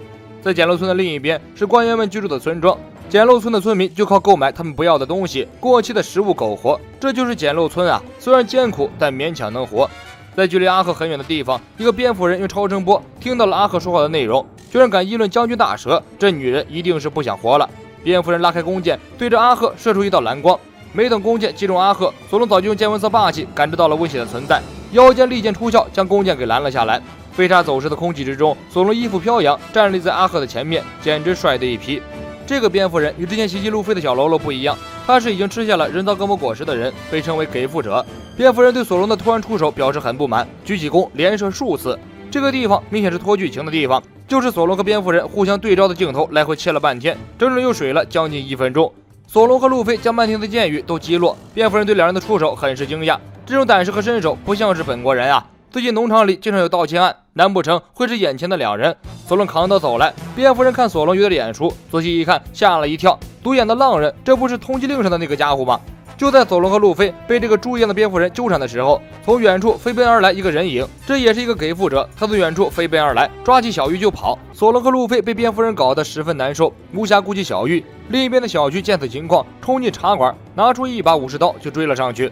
索隆眼神非常犀利，一眼就看出小菊不是普通的服务员。给付者邓灵人拥有邓灵羊的特征，擅长奔跑跳跃，速度很快，非一般的人类能追上。小菊换了旁边的狗子，骑上狗子追了过去。路飞见状，甩出手臂抓住了狗子，和索隆一起弹射到狗子身上。蝙蝠人见没有困住两人，很不甘心，飞到狗子前面继续用箭雨骚扰。路飞呼唤狗子躲开，接着跃上空中，一拳打向蝙蝠人。路飞有武装色，蝙蝠人居然也会武装色，一下子扛下了路飞一拳头。这个地方动漫组拖剧情的举动太过明显，为了拖时间，让蝙蝠人和路飞打了几个来回。无论是见闻色还是武装色，都堪比将军级别，把蝙蝠人刻画的和路飞势均力敌，甚至和路飞对拳后毫不吃力，似乎比路飞都厉害。怪不得这个不起眼的龙套给付者还有另一个称呼：海上第6皇帝、轻易蝠王、第6皇，吊打未来海贼王。轻易蝠王轻松弹开路飞，随后飞走找自己的小伙伴邓灵王去了。索隆仔细一分析，就知道事情有点不对，这一看就是有预谋的诱拐。小菊非常赞同索隆的推测，这帮给付者敢这么做，背后一定有真打在指挥他们。而且那两个给付者逃走的方向只有一个目的地，那就是伯格镇。这个镇上有3个真打，霍金斯、霍尔德姆、斯皮德，还有30多个给付者。索隆看到小菊把敌方情报摸得这么详细，带着武士刀，眼神和身段一看就是练家子，肯定不是普通人。随口问道：“你不是个普通小姑娘吧？”小菊心里说：“我当然不是普通小姑娘，我是小伙子。”嘴上回应索隆说道：“我是武士。”索隆和小菊的推测可以说十分精确。邓灵人和蝙蝠人的幕后黑手是伯格镇的真打之一霍尔德姆。之前在酒里海滩的时候，小玉用小团子收服狒狒的事情被霍尔德姆知道。霍尔德姆认为这个小姑娘一定有很大的利用价值，于是指挥手下跑去绑架。不过他错就错在路飞和索隆的眼皮子底下绑架小玉，他的龙套生涯马上就要结束了。伯格镇，这是酒里最繁荣的地区了，镇上的人不仅衣食无忧，而且还有闲情雅致去做各种娱乐活动。闹市中的一个餐馆里，横纲扑倒，大吵大嚷。一想起他堂堂一个气质男儿，被那个独眼浪人索隆一个眼神吓萎了，自己就气不打一处。老子有钱有地位，还搞不定一个小局。旁边的一个老鼠给付者看不下去了，鄙视的看了不倒一眼。大石将军的指导思想是怎么说的？我等岂是与民同乐的那种下等贱人？自由恋爱是耻辱，公平竞争是扯淡，强抢民女才是正道。你把那个女的他家烧了，亲人杀光，让她无依无靠，给她逼上绝路，她还不主动投靠你？葡萄一听恍然大悟，直呼牛逼。看来自己对大石将军的指导思想领悟不深，真是受教了。小玉这边被邓灵人带进了一个黑洞洞的房间里，小玉迎面撞上了一头狮子，吓得他哇哇大哭起来。这个家伙就是伯格镇的3个真打之一霍尔德姆，肚子上长了一个狮子的傻屌。最有趣的是，霍尔德姆和这个狮子头是2个被迫长在一起的2个生物，他们互相嫌弃，互相攻击，谁也不让谁，每次都要搞个2败俱伤。水的地方都不说了，霍尔德姆在搞了一大堆无意义拖时间的动作之后，终于进入正题。他逼问小玉用了什么办法让狂躁的狒狒顺服于他。小玉虽然被吓得不轻，但是他的头脑还是很清晰的。他想起师傅飞彻曾经和他说过的话：你的能力会特别吸引敌人，切记不要在他人面前使用能力。小鱼下定决心，死也不松口。他欺骗霍尔德姆说，是因为可爱的自己容易引起动物的好感。霍尔德姆一巴掌扇过去，你可爱个屁，当我傻？我的属下都看见了，你不就是从脸上扯下了一个小丸子，喂食给了动物？这一定是某种恶魔果实能力。你不让我看，我就偏偏看。霍尔德姆翻出一把老虎钳，对着小鱼的脸颊钳了过去。另一边，路飞等人还骑着老狗一路飞奔。眼看这一集都过去了，狗子还没有跑到伯格镇呢，估计是在跑步机上原地奔跑呢吧。小菊警告路飞和索隆，前方伯格镇聚集了许多干部、给付者、海贼，自己可保护不了他们两个。路飞和索隆同时露出了开心的笑容，原来有这么多敌人，又到了刷经验捡金币的时候了，好他妈开心。狗子终于来到了伯格镇镇门口，这里聚集了一大群的海贼，但路飞根本懒得搭理这些连名字都没有的渣渣，命令狗子直接冲过去。距离伯格镇不远的山腰，红衣海贼团的贝波和伙伴们通过望远镜看到了路飞勇闯伯格镇，吓得跳起来就跑去找他们的罗爸爸。罗一听路飞当家的来到和之国了，很高兴，这下子盟友又聚齐了。但是听说路飞和索隆进了伯格镇，不用问，肯定又是去掐架的，我就服了他们了，到哪惹事儿。你是那个死神小学生吗？狗子跑了整整一集，终于跑进了伯格镇。路飞大吼一声，小玉，我们来救你了。小菊忙捂住路飞的嘴巴，收声二货。原来伯格镇上住满了凯多和大蛇的手下，就算有一部分平民百姓，也都是和大蛇将军有着各种各样关系的人。简单来说，他们没有绑架小玉，但都是绑架小玉的帮凶。20多年前，大蛇和凯多的人入侵了这里，将大多数房屋霸占，只留下了一些有利用价值的商人，其他的百姓都被赶了出去。留下的这些百姓也是为了一口饭吃，苟活在大蛇的淫威之下。这就是伯格镇，看似繁华，实际上却充满了悲哀。小鱼被绑架过来，百姓们只会睁一只眼闭一只眼，没有人会出头帮助路飞他们的，他们只能凭自己的能力在镇上寻找小玉，靠谁都靠不住。路飞一招霸王色震翻了门口的那群海贼，随即进了镇子。几个人在镇子漫无目的的寻找，突然从空中飞下来一个人，浑身赤裸，身上还有一个大大的手印，已经失去了意识。小菊一愣，这不是相扑选手吗？提到相扑，我们就会想到刚刚的那个横岗扑倒，看来这个家伙离挨揍已经不远了。伯格镇的繁华地带，这里正在举行非常惨烈的相扑比赛，擂主就是扑倒，打败扑倒可以获得500金奖励。扑倒本人也是非常装叉的，说了一句，无论多少人，只要台上能站得下，一起上都没有问题。有2个不知死活的相扑选手互相看了看，上台挑战。下面还有人议论纷纷，2个人打一个，应该会有胜算吧？有胜算个屁！就算比赛没开始，我都知道结果了。扑倒和周围的这些相扑选手根本不在一个重量级，那些相扑选手顶多到扑倒的肚皮，看起来就像是一个人对战一群玩具一样，扑倒一掌就可以随便击飞一个人，人多有啥用？还不都是龙套？2个龙套相扑选手撞上扑倒的正面，那感觉就好像撞上了一座大楼一样，对方纹丝不动，自己直接被弹了回来，这还打个屁了！扑倒左右2下将这2个人放倒，台下一片欢呼，扑倒很得意，这个小破地方一个能打的都没有。根据现场的有效数字统计，和扑倒对决的人已有19人，而断掉骨头有手骨10根，脚骨15根，肋骨25根，头盖骨4个，脊骨7根，总共88根骨头被扑倒打折，其中还有4人失踪，简直就是吊打的实力。路飞看着满天飘动的相扑选手，内心突然热血澎湃，指挥狗子找到了扑倒的擂台，正赶上扑倒一巴掌扇飞了另外3个相扑选手，接受大家欢呼的高光时刻。他瞥见躲在人群中的小菊，十分高兴，认定小菊就是来特意看他的。路飞跳下狗子，趁着人多向大家打听小玉的下落，但是没人理会他，大家只关心一个话题：横岗葡萄大人的妻子居然是小菊。路飞想脱身，但是似乎晚了。葡萄指挥手下将路飞3人团团围住，这些小兵自然不在话下。当然人苦恼的是他们人多，趁着这帮人把路飞和索隆牵制住的时候，另一队人扛起小菊就跑。路飞跑过来给索隆一顿埋怨，怎么让敌人的眼皮子底下就劫走小菊了？索隆微微一笑，看这帮裸男太恶心了，而且小菊可不是普通的女人。小菊被带到扑倒面前，表面很柔弱，内心很开心，这正是他的目的所在，当面杀杀这些作威作福的伯格镇官员的气焰。扑倒一见到茂密的小菊，迫不及待地扑了上来，小菊拔出武士刀，跳过扑倒，一刀砍了他的发髻。这一下周围的群众都傻了，他们心中的大英雄扑倒大人居然被一个平民百姓的女子拒绝了，而且还被砍了发髻，这可是天大的侮辱。扑倒摸了摸自己的头发，意识到小菊不怀好意，他转过身，暴怒大吼一声，一掌推了过来。小菊这下避无可避，这时路飞跳过来，用大手掌扛下了扑倒的攻击。两人来来回回推了整整1分钟的手臂，同时弹开，接着在擂台边缘又挣扎了几十秒，终于结束了漫长的决斗，可谓是水的一批。接下来就是路飞和扑倒无聊的对决，这里就不多说了，因为在漫画里，路飞直接一招秒了扑倒。动画为了拖延时间，直接降低了路飞的段位，把路飞描写的和普通的小喽啰一样的战斗力，随便一个开头的小喽啰都能和路飞大战300回合，还能把路飞频频逼入绝境，简直让人无语。路飞和普岛单挑消息很快传到了真打霍尔德姆这里，霍尔德姆根本不打算理会这些前来求助的属下，他现在正忙着救小鱼的脸颊呢。另外，霍尔德姆也听说了小鱼的另一项大罪，就是说了光月这个姓氏，在和之国这可是重罪，因为凯多和大蛇的人到处宣传光月是试图毁灭和之国的恶灵一族。霍尔德姆说着，用钳子狠狠地夹住小鱼的脸颊，试图扯下来团子。当霍尔德姆这边和小鱼这边水完了，笔者又睡了一觉之后，路飞和葡萄的对决还在继续，我都惊呆了。我以为我按了倒放，然而并没有。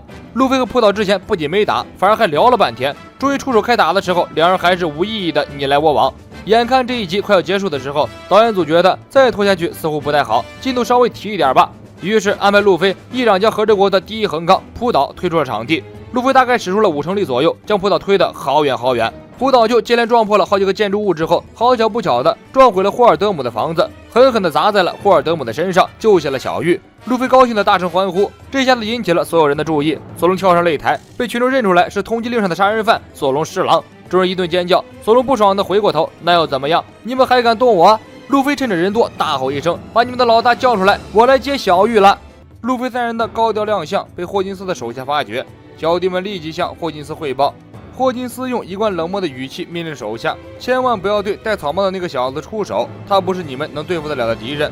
瞅你那个死出，我就想给你一拳，好像路飞是你能对付得了的一样。霍金斯的人不敢轻举妄动，但是驻扎在伯克镇的其他小喽啰可不管那一套，哪里来的外乡人敢在霍尔德姆爸爸的地盘上撒野？信不信让你们竖着进来，横着出去？路飞一听这话就兴奋了，我王路飞就不怕打架，就怕你们打不过掉头就跑。路飞把手中2代鬼车的刀鞘一丢，提刀就上。索隆在后面稳稳地接住刀鞘，一脸无奈，不会用刀就别用，真是浪费。路飞拿着2代鬼车冲入人群，用拳头左右开弓，疯狂输出，几条漏网之鱼奔向索隆这边。索隆秋水出鞘，几刀就将来犯者打倒。旁边的女装大佬小菊惊声尖叫，一脸柔弱娇羞，面对扑面而来的敌人，现在惊慌失措的样子。索隆满脸鄙夷，你就别装了，掏出来比我都大，而且你还是个武士，岂是能被这些小喽啰吓住的小角色？小菊一看装柔弱不好使，赶紧拔出自己的武士刀，刷刷几刀了结了来犯的小兵。3人合力不多时就干掉了杂兵。路飞左右看了看，拎起一个小老弟问道：你们老大姓嘛叫嘛？从哪里来？往哪里去？家里有几口人？人均几亩地？地里有几头牛？统统给我说说说。小老弟支支吾吾半天，吐出几个字：霍尔德姆。路飞：波尔德布。路飞低对小弟大喊：波尔德布。霍尔德姆表示自己什么也没听见，就算听见了也不会吱声，谁知道这小子叫谁呢？那么被横杠扑倒压在身子底下的霍尔德姆怎么样了？小玉对从天而降的大块头有点懵，显然这个大块头救了自己，但小玉还没有从刚刚的惊吓中缓过劲儿来。等他回过神来想跑的时候，霍尔德姆已经苏醒过来，一把揪住小玉：小老妹儿哪里去？霍尔德姆继续扑倒，丢到一边，看到自己的房子也被毁了，属下也被打了，苦心经营的地头蛇势力眼瞅着也要被一锅端了，气不打一处。属下报告，有人打了横杠。霍尔德姆一眼望出去，看到了外面大喊大叫的路飞：给我出来，波尔德布！霍尔德姆用腰间的狮子头咬住小玉，然后走上房顶。老子他妈叫霍尔德姆！路飞大吼一声：我不管你叫阿萨姆还是什么姆，今天你要挨揍了，明白？霍尔德姆不屑一笑：你们是哪里来的野小子，口气这么大？难道是盗贼九天丸的手下？路飞一脸懵，九天丸是什么鬼？我只听过螺旋丸。这个地方拖的就很让人无奈了。动画组将路飞和葡萄的对打又硬生生重放了一遍，然后路飞和霍尔德姆就是一直对视，一直对视，一直对视，直到本集结束。九里简陋村这里不管是孩子还是大人，基本上都是食不果腹。阿赫听闻伯格镇一阵阵喧闹，不由得担心起来。有人来求阿赫施舍一些专门治疗中毒病症的血汗草，有孩子又因为太饥饿喝了河里的水。而距离简陋村不远的伯格镇深处有一个专门给和治国官员们种植粮食、饲养牛羊、完全无污染的特供农业园桃园。这里土地肥沃，水质清澈，粮食多的吃不完。不过能享受到这种丰富物质的只有官僚们而已。从简陋村来这里工作的平民百姓丝毫沾不到一丁点的好处，拼命的干活，最后得到的工钱一家人1个星期的生活都不够。剥削和压迫在这里成了日常活动。在博格镇另一边城门，真打之一的马形态人造恶魔果实能力者斯皮德带着属下们将刚刚从桃园里收获出来的大量食物运输进博格镇。看到镇子上一阵喧闹，还发生了火灾，斯皮德出于好奇，带着手下们跑过去看热闹。这一看吓了一跳，发生火灾的地方正是霍尔德姆的家，这里到底发生了什么呀？另一边，霍金斯率领手下已经赶到了博格镇的入口，镇子上的3大真打马上就要集合了。不过不用慌，除了比较抗打的霍金斯，另外2个人也只是一拳头的事儿。别以为真打是什么厉害的家伙，也就那么回事儿。霍尔德姆和路飞对视之后，突然犯病了一样，大笑不止。路飞怒道：“你他妈可别笑了，开打吧！”霍尔德姆一摆手：“你可不要轻举妄动，否则这个小鬼就会被我肚子上的狮子头当大泡泡糖嚼了。”霍尔德姆这么一说，路飞真的就不动了。只有小菊在一边大喊大叫，嚷嚷着要上，他也不上，就干嚷嚷。路飞这时怒气条还没有蓄满，看这个进度，蓄满路飞的怒气条估计还要一整集。看着路飞和霍尔德姆聊得这么投机，只想给他们2人分别拿个小板凳坐下来，让他们慢慢聊。毕竟海贼王辩论会我们还没有看过。霍尔德姆在和路飞聊天的过程中，反复提到九天丸这个名字，小菊听得面色阴沉。他低声告诉路飞，最好还是先不要惹怒霍尔德姆。虽然他是个菜鸡，镇上的百姓也不是很怕他，但是他背后的靠山可是个不好惹的人物。霍尔德姆的大靠山就是凯多手下的3灾之一旱灾杰克，他才是酒里真正的老大。如果把杰克给惊动了，博格镇估计就会瞬间被夷为平地。路飞和索隆愣了一下，随即想到索岛的灾难性毁灭，那不正是杰克干的吗？来得好不如来得巧，正好和杰克还有这笔账要清算一下。不过话说回来，杰克不是被相主一鼻子给抽海里去了吗？小菊虽然对索隆和路飞说的什么佐岛相主不知道，但是他知道杰克海难事件。新闻报道说杰克落水了，但是他的确没有死。就在前几天，小菊亲眼看到杰克出现在博格镇的门口，所以万万不可招惹霍尔德姆。杰克出动，百姓们就遭殃了。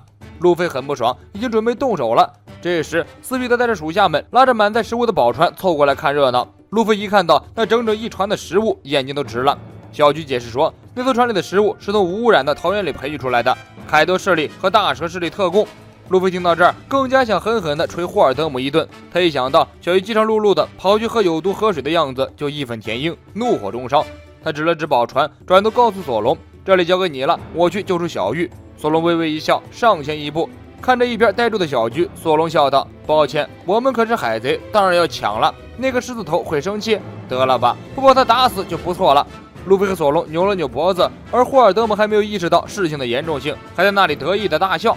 不过他似乎感觉剧情有点拖了，还自我吐槽道：“愉快的聊天就结束了，接下来我们就要干架了。”路飞心想：你他妈可算是啰嗦完了，老子拳头都痒得难受了。霍尔德姆派出小弟们前去围攻，小菊刚要把子就遭到了霍尔德姆的威胁，只要你敢动，就让小玉直接变成大泡泡糖。小菊虚了，索隆和路飞却不虚，索隆直接一刀龙卷风将小兵们卷飞，霍尔德姆立即命令狮子头咬碎小玉。就在这时，路飞和索隆分别闪现赶去2个方向，路飞的怒气值终于点满了，武装的拳头直接砸在狮子头上，将狮子头牙齿都打飞了，成功救下小玉。看到了吗？路飞干霍尔德姆只需1拳头，也有可能只需要2拳头，一拳打狮子头，一拳打他，但是硬生生拖了2级。霍尔德姆一看，必须使用一下的大招威慑一下敌军，肚子上的狮子头喷出一口火焰，点燃了霍尔德姆手里的武士刀。霍尔德姆一挥刀，刀子裂开，变成了一条长长的鞭子。这是一把有机关的刀，按照霍尔德姆的说法，没人能逃过这把机关刀的攻击。路飞十分不屑：“你耍什么宝呢？就问你能不能扛住我王路飞一拳头。”路飞抱着小玉和霍尔德姆耍闹，不经意间，路飞瞥见了小玉肿起来的脸颊，忙问小玉发生了什么事情。小玉眼角泛着泪花，强装坚强地说道：“没事的，只不过是钳子夹了一下子，明明用钳子是没办法把团子拿下来的。”小玉这样一说，路飞马上就明白怎么回事了，心里的火腾的一下烧了起来。看着扑过来的霍尔德姆，仿佛看到仇人。路飞将小玉一丢，开启2档后跳起来：“你这个人渣！橡胶火拳冲！”路飞飞出一拳击中霍尔德姆的脑袋，霍尔德姆惨叫一声坠落下去。火拳冲制造出来了火焰特效，让小玉在那一瞬间看到了艾斯的身影。小玉忍不住飙出眼泪，开心的大喊一声。路飞干掉霍尔德姆，在小鱼掉落地上的一瞬间接住了他。另一边，霍尔德姆的手下们跑去截住了小菊，小菊还想装一下柔弱。小喽啰们一看小菊这个样子，更开心了，威胁索隆把刀扔了，否则就干掉小菊。索隆看脸小菊，冷漠地说：“我可不会救你，拜拜。”小菊一看壮如若失败，直接火力全开，干掉一个小喽啰。斯皮特看的都傻眼了，没想到这伙人这么厉害。索隆爬上宝船，换来狗子，和小菊一起将宝船送往简陋村。斯皮特看到被一击干掉了的霍尔德姆都懵了，身为真打居然会被人秒杀，这辈子都没有见过这种情况。转过头，斯皮特调集手下去追索隆，夺回宝船。这可是镇上干部们的口粮，被抢走了还了得？路飞背着小玉在后面追索隆的宝船，要赶紧追上才行，否则好吃的都被吃光了。那些围观的小弟们见到此状，不仅不跑，反而包围过来。乖乖，你们的老大被秒杀，自己啥实力没点逼数，哪里来的莫名自信呢？路飞3下5除2搞定了小兵，一看就看到了不远处的斯皮德。路飞以为是马，拉着小玉就跳了上去，结果惊讶的发现是半人马。路飞脑回路也是过快，马是马，半人马也可以归为马。既然都是动物，那么小玉的团子应该有效果。小玉连忙摇头，团子对人类无效。路飞道：“不试试怎么知道？”路飞拿出团子哄骗斯皮德吃了下去，结果斯皮德立刻变成了小玉的仆人。由此可见，小玉的能力不仅克制动物，还可以克制一些恶魔果实能力者，简直就是白手海豚的克星。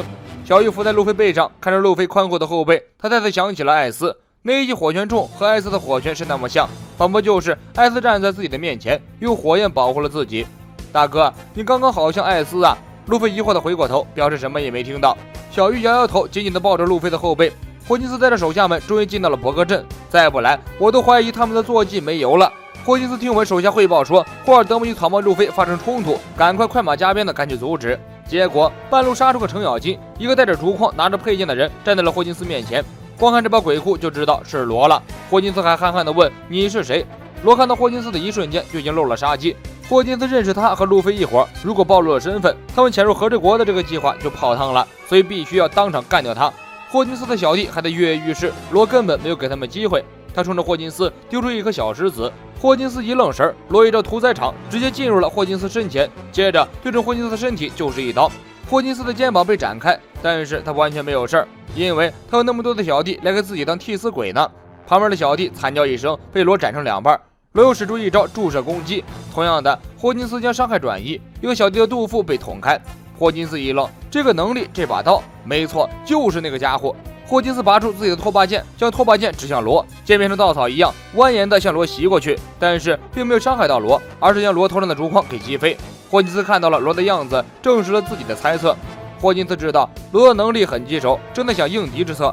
这些不服管的小弟们可就按耐不住了，纷纷冲向罗。罗微微一笑，要什么来什么，真是一群听话的好马仔。只见罗鬼气一挥，直接将那群家伙拦腰斩断，接着用指挥棒将这些小弟调开，自己瞬移来到霍金斯面前，和他对上一招。霍金斯立刻拔剑阻止，两人对峙半天，各自退开。霍金斯瞄了一眼一群半个身子的马仔躺在地上哀嚎，然后又看向罗：“你挺行啊，把我的替身全砍了。”罗微微一笑，自己菜不说，尽说那些没用的借口。这时又出现给霍金斯打来电话汇报战况，霍尔德姆已经被干掉了，现在已将此事通知给了杰克。罗一听愣了，草帽这伙人不仅抢了人家的饭，打了人家的干部，还惊动了杰克，这下子和这国潜入计划完全泡汤。他跳上宝船，扯着索隆的衣服，大声怒斥：“不是说好了低调低调低调吗？”索隆面无表情的把锅甩给路飞：“都是船长路飞指使我干的，我什么都不知道，我只是听命行事。”罗咬咬牙，原来是路飞呀，那没事了，正常操作，他不惹事才奇怪。只要有路飞的地方，事情总是会朝着计划之外的方向发展。本来在花之都潜伏的索隆来到了酒里，成了通缉犯。大家苦心隐藏了将近半个月的行踪，结果全部暴露。最让罗想不明白的是，为什么敌人的真打斯皮德也和索隆他们在一起？索隆面无表情地解释道：“路飞去救人的时候，打着打着就变成同伙了呀，全是路飞搞的事情。”罗左右寻找路飞，准备做无力的兴师问罪，找了一圈却发现路飞并没有和他们在一起。此时的路飞悄悄跑去了干部们居住的四合院里。索隆他们虽然抢劫了食物，但是路飞总觉得少了点什么。细细一想，才恍然大悟，光吃饭不行，还得喝水呢。于是路飞又抢劫了给付者们献给大石将军的纯净水。另一边，简陋村的村民们还沉浸在没有食物的悲痛之中，巨大的响动打断了大家的哭声。村民们纷纷聚在一起向外面看去，只见巨大的狗子拖着满满一船的食物飞奔而来，那些食物仿佛散发着金灿灿的光明，比星星还明亮，比太阳还耀眼。什么金银珠宝，什么香车美女，此时此刻没有什么东西比食物更加宝贵了。宝船刚一停下来，村民们就尖叫着奔了过去，大家都饿红眼了，也顾不得吃完之后会不会有什么后果，会不会被凯多军队报复，反正饿都要饿死了，横竖都是个死，做个饱死鬼算了。村民们爬上宝船，将食物疯狂塞进嘴里，孩子们不哭了，老人们脸上的愁容也舒展了，好嗨啊，感觉人生已经到达了高潮。就在大家沉浸在一片美食的幸福之中时，轻易父王第六皇带着2个小弟跑过来阻止，嚷嚷着让村民们交出食物。这时路飞举着巨大的纯净水木盆从天而降，直接将第六皇和他的马仔砸在了水盆底下。数小时之前还把路飞吊打的第六皇轻易父王就这样被秒杀了。无毒无害，干净清澈，完全免费的纯净水，是这些村民多少年没有见过的了。大家搬来梯子，攀上木盆，尽情畅饮。路飞大吼一声：“我叫路飞太郎，如果有人来找茬，报上我的名字。”路飞跳下木盆，来到小鱼面前，从衣服兜里掏出一只苹果，放在小鱼的手里。小鱼看着苹果，双眼放光。路飞摸了摸小鱼的脑袋，蹲下来温柔地说道：“这是为了报答小鱼给我做饭，我报恩的开始。”看着这个样子的路飞，罗想发脾气也发不出来了，只好无奈地叹口气。村民喜气洋洋地搬空了宝船，甚至把船都给拆了。小鱼看着手中的苹果，迟迟舍不得下口，最后下定决心咬了一口。甜美的滋味让小鱼幸福地大叫：“小豆年糕汤、纯净水、苹果，这是自己这辈子过得最幸福的一个生日了。”路飞在一边平静地说道：“小鱼，不要因为这点事儿就开心，我会让这一切都成为理所当然的事情。当我们离开这个国家的时候，我会将这个国家变成能让你吃饱饭的国家。”小鱼看着路飞严肃的表情，鼻子一酸，又流下了眼泪。在3年前，艾斯来到这个国家的时候，和小鱼站在海边看着夕阳，也说过类似的话。小鱼，当我们再次来到这个国家的时候，我会将这个国家变成能让你吃饱饭的国家。时光荏苒，虽然物是人非，但艾斯的意志传承了下来。艾斯曾经的誓言在路飞的身上得到了传承和兑现。路飞看着大哭的小鱼问道：“你不高兴吗？”小鱼使劲的点点头，当然高兴了。路飞笑了笑，随即看向博格镇方向，表情严肃，目光坚定。经过这么多年的历练和成长，路飞终于变得更加成熟和稳重，成为一个可以担当大任的人。索隆瞥了一眼正在冒黑烟的博格镇，十分无奈。这一下子追兵肯定要追来了，做好干架的准备吧。路飞双手插在胸前，满脸的认真：“你们不可以再引起骚乱了，知道吗？”罗怒斥道：“你还有资格说这话？不过既然祸已经闯了，应该立即改变战术。”罗指着不远处的一个高山，告诉路飞：“现在待在这里也没有意义，应该赶快到下一个据点。那座山的山顶是玉田城的遗址，是下一个目的地。”旁边的小菊一愣，脸色沉了下来。路飞将小玉抱上了斯皮德的马背上，让他给师傅飞车带话，特别强调这把2代鬼车再借自己玩几天，毕竟没有武士刀就不是武士了。索隆在一边无力吐槽道：“你根本没用过那把刀吧？话说赶紧让我看看。”路飞理也不理索隆，与小玉挥手告别。索隆招呼路飞赶快离开，村民们围了上来，向路飞表示感谢。毕竟已经好多年都没吃过一顿饱饭了，这一顿饭对村民们来说意义非凡，大家都恢复了精神活力，腿脚也利索许多。路飞爽朗的哈哈大笑，跳上狗子和村民们告别。看着大家幸福的神情，路飞很开心，真的是做了一件好事啊！好事？罗一脸鄙夷，海贼哪有做好事的，真让人恶心。众人向山顶赶去，罗余光一瞥，看见了坐在路飞身边的小菊。为什么你也跟过来了？小菊支支吾吾地表示想要去参观一下，并无他意。罗征求了路飞的同意，路飞点点头，这家伙是个好人。索隆在一边坏笑地回应道：“这个女装大佬可有事情隐瞒大家呢。”索隆早就看出小菊不是一般人，而且对他们有很多隐瞒。不过大概是没有感受到小菊身上的恶意，索隆并没有继续为难小菊，把他默认成了自己一伙的人。小菊的确有事情隐瞒着路飞，这些稍后会提及。不过他有捍卫玉田城的责任。就目前来看，路飞几个人都是好人。不过小菊对路飞他们还不是完全信任，所以自己务必要随着他们去一趟玉田城，看看他们到底想要干什么。路飞也问了同样的问题，他问罗去玉田城有什么事情。罗看着玉田城的方向，轻声说道：“你去了就知道了，去见见和之国的亡灵们吧。你去了之后一定会惊讶的，那里藏着不置可否的事实。”事实？亡灵？路飞一脸问号，转身问索隆。看样子索隆应该知道些什么，但他只是告诉路飞：“你到了就知道了。”路飞又缠着罗问他究竟。罗很能沉住气，就是不告诉你，到了玉田城遗址才详细说明。路飞一脸不爽。这时从森林里传出一股很浓重的杀气，路飞3人包括小菊全部感知到了这股浓浓杀气，即便没有见闻色霸气，也很容易就能察觉到来了个不得了的东西。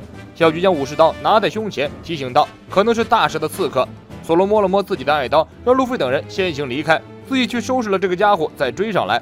路飞看起来丝毫不担心索隆会在森林中迷路，点了点头，让狗子加足马力。索隆跳下狗子，看到一团黑雾站在自己的面前。虽然对方杀气喷涌，但也只是个菜鸡而已。索隆拔出双刀冲上去，对方也从黑雾中现身。原来不是菜鸡，是菜虎。这只独眼猛虎叼着一把武士刀和索隆混战起来。这个武士之国，动物都会用武士刀。这里是和之国经济中心花之都，和之国最繁华最热闹的地方。同样是孩子，简陋村的孩子们连饭都没得吃，这里的孩子却衣食无忧，而且还能上学接受教育。悲哀的是，虽然孩子们受教育学知识，但是学的也都是一些美化大蛇、拥护大蛇的洗脑知识。教授知识的这个老师一看也不是什么好东西。这个女的大概是大蛇丸投胎，拿着篡改的历史文化和孩子们讲述洗脑的文化知识。何为锁国？就是封锁国门，保护国家的和平。何为开国？就是把坏思想和坏人引进国内，是非常恶劣的行为。海外许多国家觊觎和之国的很多东西，开国就意味着国家将不太平。而在很久很久以前，和之国有一群又蠢又愚的坏人，想要实施开国，那就是光月玉田和赤鞘九侠。他们是一群罪大恶极的人。好在和之国出现了一个英雄，打败了邪恶的光月玉田，他就是现任和之国将军黑炭大蛇将军。他打败邪恶势力，保护了和之国，让和之国变成现在这样和平美好的国家。虽然工厂黑烟滚滚，虽然河里全是毒水，虽然人们食不果腹，衣不附体，但是和之国是和平的，这就是大蛇将军的功劳。大蛇将军万寿无疆，是和之国的伟人英雄。下边乱糟的历史，暴力和谎言的统治，这就是和之国的现状。大蛇他才不是什么英雄，只不过是个胆小鬼而已。说这话的人是黑炭大蛇家的御用商人，人称睡眠狂死狼的刀客。他一边大碗喝酒，一边对大蛇讥笑讽刺。20年前，在燃烧的玉田城前面，玉田的夫人临终前曾留下这样一段话：是当暗夜月如清，手残抱缺待天明。清辉念在忘川时，酒影投来日东升。这首诗就像是魔咒一般折磨着大蛇将军。大蛇自己是这么解读的。狂死狼一边放肆大笑，一边将一碗酒一饮而尽。属下们的好奇心被狂死狼勾了起来，迫不及待地问道：大蛇将军到底是怎么解读的？狂死狼手中端着的酒碗还没有放下，头一低睡了过去。属下小心翼翼地凑过去问道：到底是怎么解读的呀？狂死狼的鼻涕泡被惊破，他醒过来继续说道：根据大蛇将军的理解，20年后的某个夜晚，9名武士的怨灵将重返人间，取走大蛇的性命，让和之国开国。今年就是20年后，大蛇在害怕光月家的怨灵们会不会回来杀了自己。狂小狼笑得满地打滚，仿佛自己遇上了什么喜事儿。他翻身起来，端起酒碗，喃喃自语道：真想交手看看呀，可是呢，死人又能做什么呢？狂死狼看着一滴不剩的酒碗，想起了20年前的那场大火。光月家的武士们在20年前被逼入了城内，都已经烧死了吧。路飞和罗小菊三人来到了山顶的玉田城遗址，原本坐落在这里的城堡早已不见踪影，留下来的只有大火之后的一片废墟。小菊看到眼前的景象，不由得流出眼泪。不顾路飞奇异的目光，转身向另一个方向跑开。罗没有理会小菊，带着路飞径直来到一片空地上，这里是一个坟墓堆。罗让路飞好好看看这些墓碑，周围一片寂静，杂草丛生，乌鸦怪叫，气氛烘托得十分诡异。路飞看到正中间的墓碑上面写着光月玉田，而在这块墓碑旁边立着的墓碑上面写着光月桃之助。路飞瞪大了眼睛，不仅如此，还有雷藏、警卫门、看侍郎等人的墓碑。一只乌鸦鬼叫着飞过，掉落一只黑色羽毛。路飞瞪大眼睛，退后了一步。说起来，自从进入和之国，就再也没有联系上警卫门等人，难道他们都已经死了？路飞摇摇头，不可能，他们说过会等在和之国，不可能死。罗冷漠地说道：他们已经很久不在了，只是在晚上偶尔会出现，大半夜跟妖怪一样。路飞一把扯过罗的衣服：你别吓老子好吗？为什么是大半夜？怎么回事？罗摇摇头：真相不该由我来告诉你。这时坟墓中慢慢爬出来一个黑影，接着路飞仿佛听见一阵阵的哀嚎鬼叫，路飞吓得惊声尖叫。警卫门则一把抓住路飞：路飞阁下，抱歉没有去迎接你，我不幸染上了痢疾，还以为今天也会拉肚子到半夜呢。路飞怒斥罗：这不是没死吗？罗平静地说道：我也没说他死了呀，我只是说他晚上会不定时的出来上厕所。小菊不知道从什么地方飞奔出来，一下子将警卫门扑倒，看样子两人的关系很不一般。接着桃之助、山治、纳美、布鲁克、加洛特、乔巴等人陆续前来会合。山治指着路飞大骂：为了找你，我们都潜到海底去了。众人齐聚一堂，接下来就要商议重要的事情。警卫们带着大家来到城堡废墟中，跪下来表示感谢。随后他又道出了一个秘密，这是一件让人难以置信的事情。就目前聚在一起的这些武士、警卫们、看侍郎、小菊、雷藏以及桃之助，他们其实都是过去的人，是从20年前的和之国穿越到现在这个和之国的时空穿越者。好吧，海贼王也开始穿越剧的套路了。警卫们面对众人接踵而来的疑问，慢慢道出了事情的经过，也就是和之国的真相。20年前，这个地方有一个名为玉天城的城堡。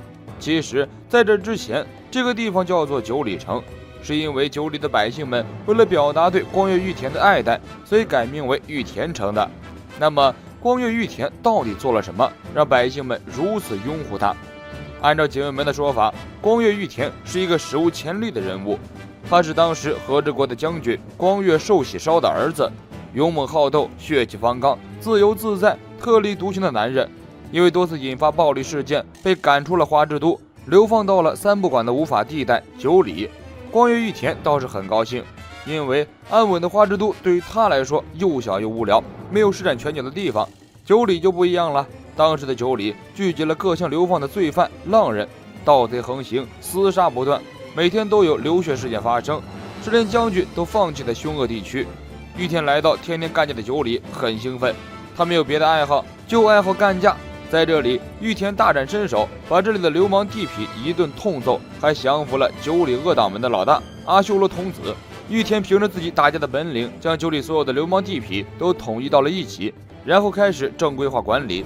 他让地痞们懂得去工作，在九里修房开地，建了一个小镇，还开垦了无污染农田桃园。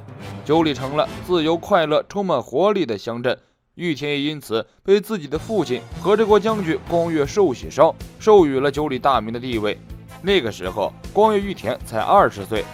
之后，玉田继续发展九里，挖运河、建码头，将乡与乡连接起来。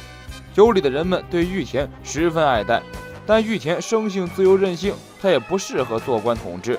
那时候，玉田经常说的一句话就是“好局数啊”。光月玉田是一个明事理、辨黑白的人。当年犬蓝和猫蝮蛇还是幼崽的时候，漂流到了和之国。九里海岸的人们对这两个会说话的生物又恐惧又好奇，施以暴力驱逐，把他们称为怪物。然而玉田却不同，他制止了施暴的群众，大声教训他们：害怕疫情是因为你们自己的无知，有点羞耻心吧，混蛋们！玉田温柔地接待了犬蓝和猫蝮蛇，并且将他们收入到自己的门下。这就是光月玉田，豪放痛快，一个让白胡子折服、让罗杰着迷的和之国武士。好景不长，凯多和大蛇合伙给玉田下了圈套，吞没了和之国，将光月玉田制成了罪人。在花之都，光月玉田作为罪人被处以死刑。说到这里，警卫们和桃之助等人痛哭流泪。虽然光月玉田被处死已经是20年前的事情了，但是对于他们这些穿越者来说，仅仅是几个月之前发生的事情。当时玉田的家臣已经是孤立无援，被玉田救了一命的赤鞘九侠拼命地跑出出刑场，已经顾不得伙伴们的死活。无论谁倒下，他们都不能停止脚步，必须有人到达玉田城。因为企图颠覆光月家族的大蛇将军，下一个目标就是桃之助。当警卫们等人来到玉田城时，这里已经燃起了大火，城堡被火焰包围其中。凯多的人早已在这里布下埋伏。警卫们带着看侍郎和雷藏与凯多的手下打了起来，突进城堡，找到了被火焰包围的桃之助以及桃之助的母亲石夫人、桃之助的妹妹日和。警卫们等人跪下来请求石夫人与他们一起逃走，然而石夫人却平静地回道自己将要留在这里。原来石夫人是拥有时间果实能力的能力者，时间果实可以随意穿越到未来，但是不能穿越回过去。石夫人本身也是一个来自遥远过去的人，她靠时间果实不断地穿越未来，来到了现在这个时间线上，与光月玉田结为夫妇。我靠着不可思议的时间果实的能力，不断地前往未来旅行，终于到达了旅行的终点。警卫们忍着眼泪问道：你的终点就是玉田大人吗？石夫人点点头，所以我要留在这里。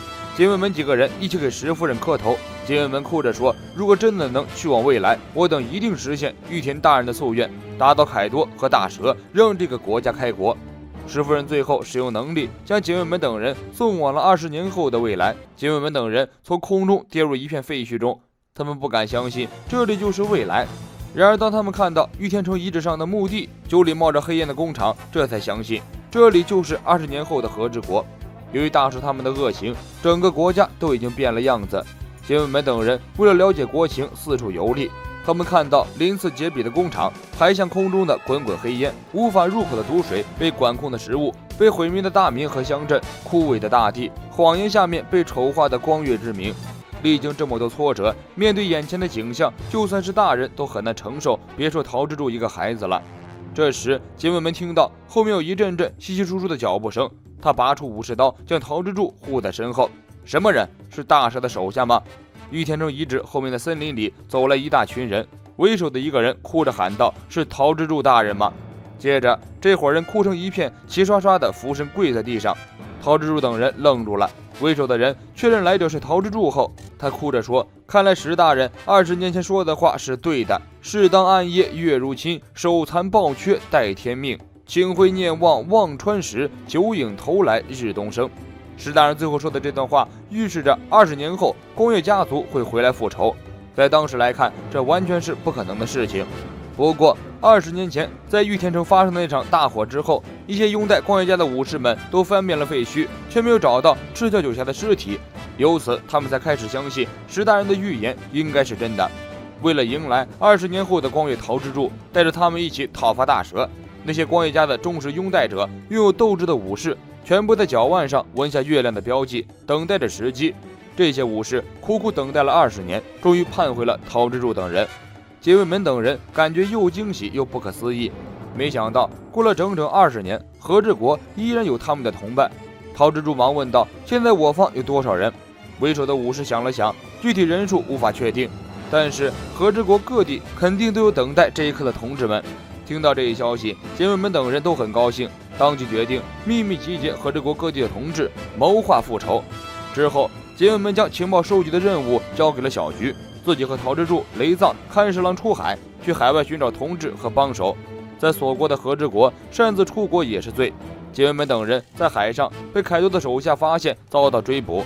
同时，这几个人也不懂海航术，本来他们的目的地是左岛，结果在海上遭遇了海难，船体被海浪击碎，和雷藏分开失联。杰卫门和陶之助、看侍郎随海浪漂流到了德雷斯罗萨，又遭到了和凯多有关系的多弗朗明哥的追杀。陶之助莫名其妙的被绑架去了庞克哈萨德。杰卫门在追赶陶之助的时候，又和看侍郎分开。就这样，离开和之国的杰卫门等人四散到了各地。路飞等人都听傻了，这么颠沛流离、惊险刺激吗？这家伙是个傻子吧？为了追回陶之助，杰卫门赶去了庞克哈萨德，那里有凯多的手下凯撒。杰卫门又遭到了罗的袭击，被瞬间大卸八块。穷途末路之时，遇到了路飞等人。杰卫门回忆完，叹了口气，回想起这一路上惊险的一幕幕，真是一波未平，一波又起。所幸遇上了在座的各位，不仅平安的回到了和之国，而且还集结了大量的战斗力，找到了可以依托生命的同志。杰卫门等人回到和之国后，虽然大蛇将军已经从眼线那里得知了消息，但好在他自己也并不完全相信这种事情，只当杰卫门等人是亡灵。杰卫门等人也顺水推舟地藏在了玉田城遗址里。也正因为此，和之国并没有对他们下达通缉令，所以他们还是很安全的。现在最重要的是不要对凯多暴露行踪。路飞点点头，一脸认真地回应道：“我明白了。”接下来，杰卫门简单地分析了敌我势力。敌方是凯多和大蛇率领的大批部队，而自己这一方有草帽路飞一伙，罗德红旗海贼团一伙，毛皮族犬蓝公爵的火枪队，猫夫人掌柜的侠客团，以及正在集结了的和之国武士。理想的战斗力是5000人。杰卫门强调，我等并不想引起大规模的战争，只是想秘密地收集凯多等敌人的情报，有计划地取掉大将的首级。不过就目前情况来看，想要干掉凯多，一场大战在所难免。决战之地就定在了凯多和百兽海贼团的大本营鬼之岛。鬼之岛是和之国领土内的一个小岛屿，虽然离内陆不远，不需要用大型的帆船，但是想要进攻鬼之岛，还是需要用船渡海。决战之日是几天之后的火之祭日，火祭是都内居民的盛大节日，凯多被封为守护国家的明王。火之祭日那天，大蛇将军会率领手下前往鬼之岛参拜。杰卫门等人的计划就是在宴会那一天闯进鬼之岛，趁着他们喝得酩酊大醉的时候，大闹会场，直取凯多首级。山治一听来了精神，靠着小菊一顿蹭，不要管那个好色武士杰卫门了，只要自己表现够好，就来青睐自己吧。杰卫门摆摆手，自己是有妻子的人，跟小菊只是光明正大的同志关系。同志这个词用得十分巧妙。警卫们的妻子是谁？就是简陋村茶馆的老板阿赫。一想到阿赫，警卫们就悲从心起，自己一直都没好好照顾过阿赫。穿越回来之后，他拜托小菊在阿赫身边照顾他。听小菊说，阿赫最近还不错，这对于警卫们来说是相当大的安慰了。警卫们轻咳了几声，拿出一张纸说道：“我把决战之日和集合地点画成了图案，用来通知那些分散在国家各地的武士。2只火鸟加上1条蛇，加上反叛意志的逆心月标志，表示的意思是火之忌日傍晚酉时2刻，地点在任务港。酉时2刻是和之国的时间，按照国外的时间来换算，就是傍晚的5点半到6点。这张密信只要发到那些潜伏起来的武士手里，大家就会立刻明白其中的意思的。警卫们已经派出去很多同伴去发放密信，索罗和乌索普也有帮忙发放。路飞在一边接话道：“索罗应该没派上什么用场。”警卫们给其他人派的任务都是有特殊目的的。派弗兰奇去跟木匠学造房屋，是因为那个木匠曾经给凯多造过房子，他的手里有房屋的设计图。派罗宾去假扮艺妓，是为了让罗宾有机会接近大蛇，掌握敌军动态。除此之外，警卫们又拜托给路飞等人其他绝密任务。布鲁克的能力可以在都城内供应食物，纳米的能力还可以当一个忍者，山治还是负责做料理，来聚集大片大片的人。加洛特和乔巴随小菊前往犬蓝所在地与犬蓝会合。在乔巴等人的强烈要求下，警卫们用自己的能力给大家都分配了忍者服饰。众人准备完毕，警卫们叫来了另一个帮手，真正的女忍者小忍。本来山治等人都万分期待，结果小忍一登场，所有人都泄气了。这分明就是一个上了年纪的妈妈桑。山治因为过度打击，趴在地上浑身颤，眼看着就要过去了。小忍自我介绍说是警卫们的妹妹，是一个妖艳女忍者。大家分散之前，警卫们交给众人最后一项任务，找到3个非常厉害的武士。这3个人都是可以以一敌百的超级战士，分别是和松、阿修罗童子、川次郎。他们都是曾经和警卫们等人一起侍奉御田的武士，也就是所谓的赤鞘9侠中的成员。讨伐凯多和大蛇的前期准备工作正式开始。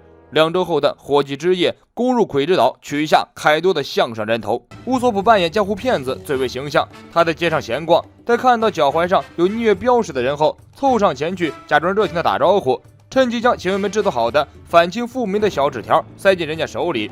就这样，乌索普利用这一招，在街上不知不觉地将警卫们的消息传播出去。发完了小纸条，乌索普又来密会弗兰奇和罗宾，打听了一下2人的现状，并且与他们分享了自己在传播小纸条的过程中打听到的一个非常有价值的情报。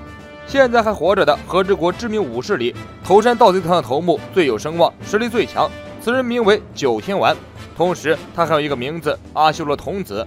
20年前，关原玉田打败了臭名昭著的强大武士阿修罗童子后，阿修罗童子洗心革面，放弃了混迹黑道，归顺到了关原玉田的门下，发誓效忠玉田。最近，警卫们等人听说阿修罗童子再次重蹈恶行，率领头山盗贼到处搞事情。即便如此，小菊对他的评价依然很高。他告诉路飞等人说，阿修罗童子是最强武士也不为过，没有人比他更值得信赖。此时此刻，在不远的简陋村，路人将装满食物的宝船分给村民们，村民们捧着食物在村里站了3集，傻乎乎地站在原地瞎高兴。结果等来了一大群山贼，为首的这个骑着大黑牛、粉色头发的肥胖大叔，就是小菊口中的最强武士阿修罗童子了。阿修罗童子看上去可不是什么善良的好人，他蔑视地看着简陋村的村民，一声令下，属下们冲进村子里，将村民们刚刚拿到手的新鲜食物、干净的饮用水全部一抢而空，丝毫不在乎村民们的哭泣和哀求。阿修罗童子躺在牛背上，用一种悲凉又鄙夷的语气说道：“居然有人给大家送饭，当自己是英雄吗？白做梦了吧！好不容易拿到手的食物被我们抢走了，这种国家早就没有能够率领强大武士的真正男子汉了。和之国呀，已经完蛋了！”一个矮个子的老婆婆挡在山贼们的面前，试图阻止山贼们的掠夺。阿修罗童子跳下黑牛，拔出武士刀，用刀刃指向老婆婆：“你就算活得再久，看到的也只是残酷的事实罢了。让我来送你上路吧。”老婆婆不为所动，她轻轻睁开眼，平静地说道：“我相信石大人的话，必然会有9个武士实现玉田大人的愿望。”阿修罗童子不屑道：“他自己都是个死人了，将领们不在，武士们也不在，怎么打仗？”就在这时，突然一声巨响，一只巨兽冒出来，干掉了阿修罗童子的手下。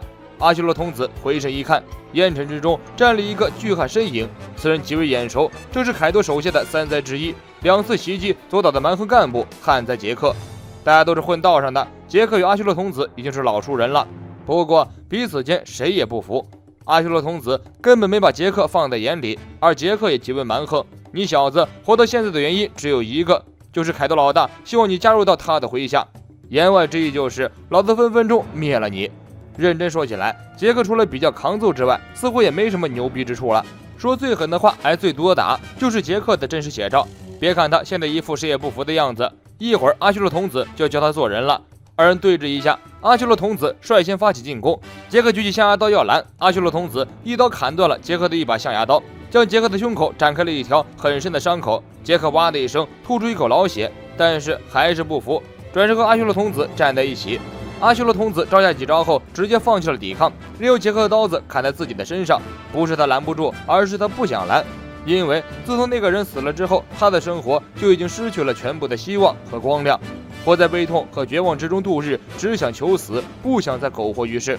但是就算是死，也不能被你这种小角色杀了。阿修罗童子怒喝一声，一个闪现过去，一刀砍住了杰克的肩膀。鬼之岛，凯多一个人躲在阴暗的山洞里喝闷酒，喝完一桶还要一桶。大妈是吃不到好吃的就会暴走，凯多是喝多了就要暴走。手下的小喽啰们成天担惊受怕，不知道这次凯多大人喝多了又会干出什么事情来。凯多喝到气头上，一把砸碎了酒桶，抓几个小喽啰狠狠砸在墙上，接着他怒吼一声，身体开始发生剧烈的变化，一声声尖叫之后，凯多变身成为一条青蓝色巨龙，飞出鬼之岛，直奔和之国酒里。酒里的简陋村，阿修罗童子与杰克依然在对峙。天空中突然阴云密布，电闪雷鸣，厚厚的黑云在空中形成一道漩涡。杰克的手下们吓得都要尿了，赶忙呼唤杰克。杰克的注意力都在阿修罗童子的身上，根本没有注意到天空的变化。他收回注意力，看向空中，惊恐地瞪大了眼睛。为什么？与此同时，分散在酒里各处的凯多手下们也看到了这一异变天气，每个人脸上都挂着2个字：恐惧。只有路飞一行人一副无所事事的样子，看着天空，呆呆地说道：“要下雨了吧？”不对，还是楚罗见多识广，一看这乌云的排布，就知道事情并不简单。他赶忙呼唤路飞过来，路飞愣愣地发呆。旁边的陶之助似乎凯多有什么共鸣，惊吓地抱着脑袋，变回小粉龙状态。大事不好了，草帽当家的是凯多。乌云中夹杂着紫色的闪电，隐约可以看见其中有一个龙脸。他握紧拳头，大吼一声：“凯多！”这一下，路飞真的怒了，全然不顾什么作战计划，怒吼一声，开启2档后向凯多的方向奔去。凯多一招热气轰平了平顶山后，似乎还不尽兴，在简陋村里四处搞破坏。村民们惨叫着逃窜，苦不堪言。路飞跑进简陋村，跳上屋檐后，启动3档巨人手枪，接着路飞跳上空中，一招从天而降的掌法象枪，狠狠地锤在凯多的龙头上，将凯多的龙头砸进地面里。凯多整条身躯坠落下来，摧毁数座房屋。凯多属下的小喽啰们都傻了，什么人啊，啥家庭啊，敢袭击凯多大人？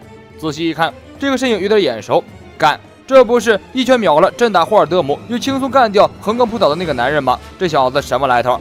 除了路飞和罗同样逃过一劫的是赶去简陋村的警卫们和小菊。凯多的攻击袭来，2人被扩展开来的能量波及，四周飞沙走石。不过2人没有什么事，从一片碎石折木中爬出来。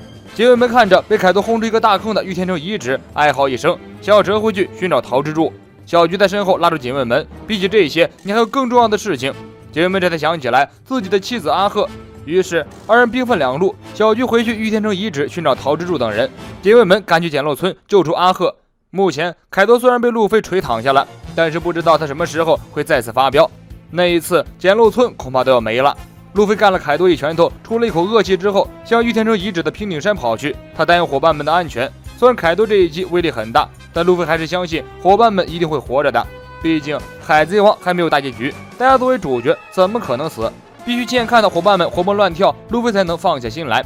路飞在简陋村的街道一路奔跑，经过一群白手海贼团的小喽啰的时候，路飞看到他们似乎在围观什么。在众人的中间有几条马蹄子很是眼熟。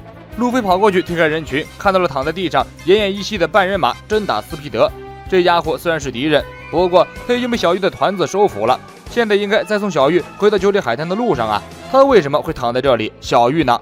路飞扑过去，用霸王色震晕了其他小喽啰，抱起斯皮德，大声呼唤，询问小玉在哪里，是不是已经平安把他送走了。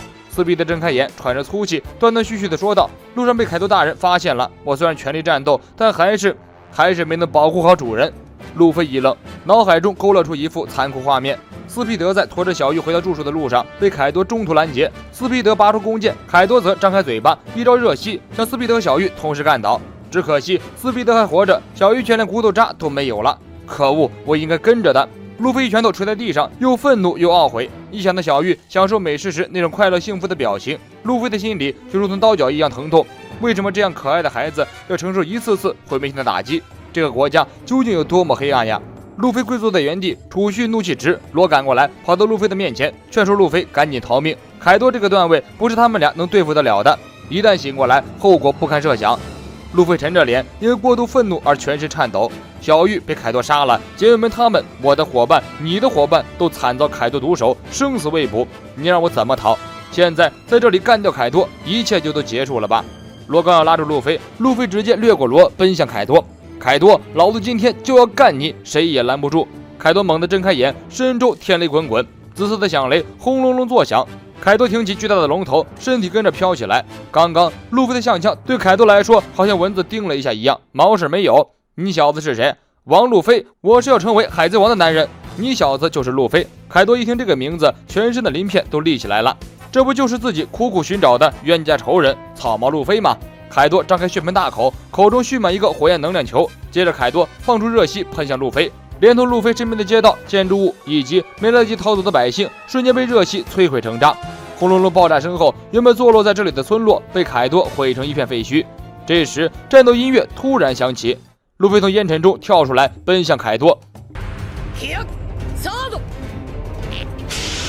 路飞又是一招相枪锤过去，凯多昂起龙头正面迎接，来打呀小子，往这儿打！路飞的拳头和凯多的龙头碰到一起，路飞在空中一个空翻，稳稳地站在房梁上。凯多虽强，但路飞根本毫无畏惧，跳起来继续和凯多拼命，再次使出相枪打向凯多。二人短暂碰撞后同时弹开，凯多伸出龙爪掏向路飞，路飞四处逃窜。凯多飞向空中，一招神龙摆尾，将毛茸茸的巨型尾巴抽在路飞的身上。路飞双手握拳，死命对抗，最终在力量上略败一筹，被凯多直接甩了出去。路飞躺在一片废墟中，嘀嘀咕咕地说道：“不可饶恕，绝对不可饶恕！”路飞怒吼一声，身上爆发出红色的能量波，不知道的还以为路飞要变身成为赛亚人呢。凯多再次袭来，路飞双拳变得巨大无比，担心凯多不够他打的。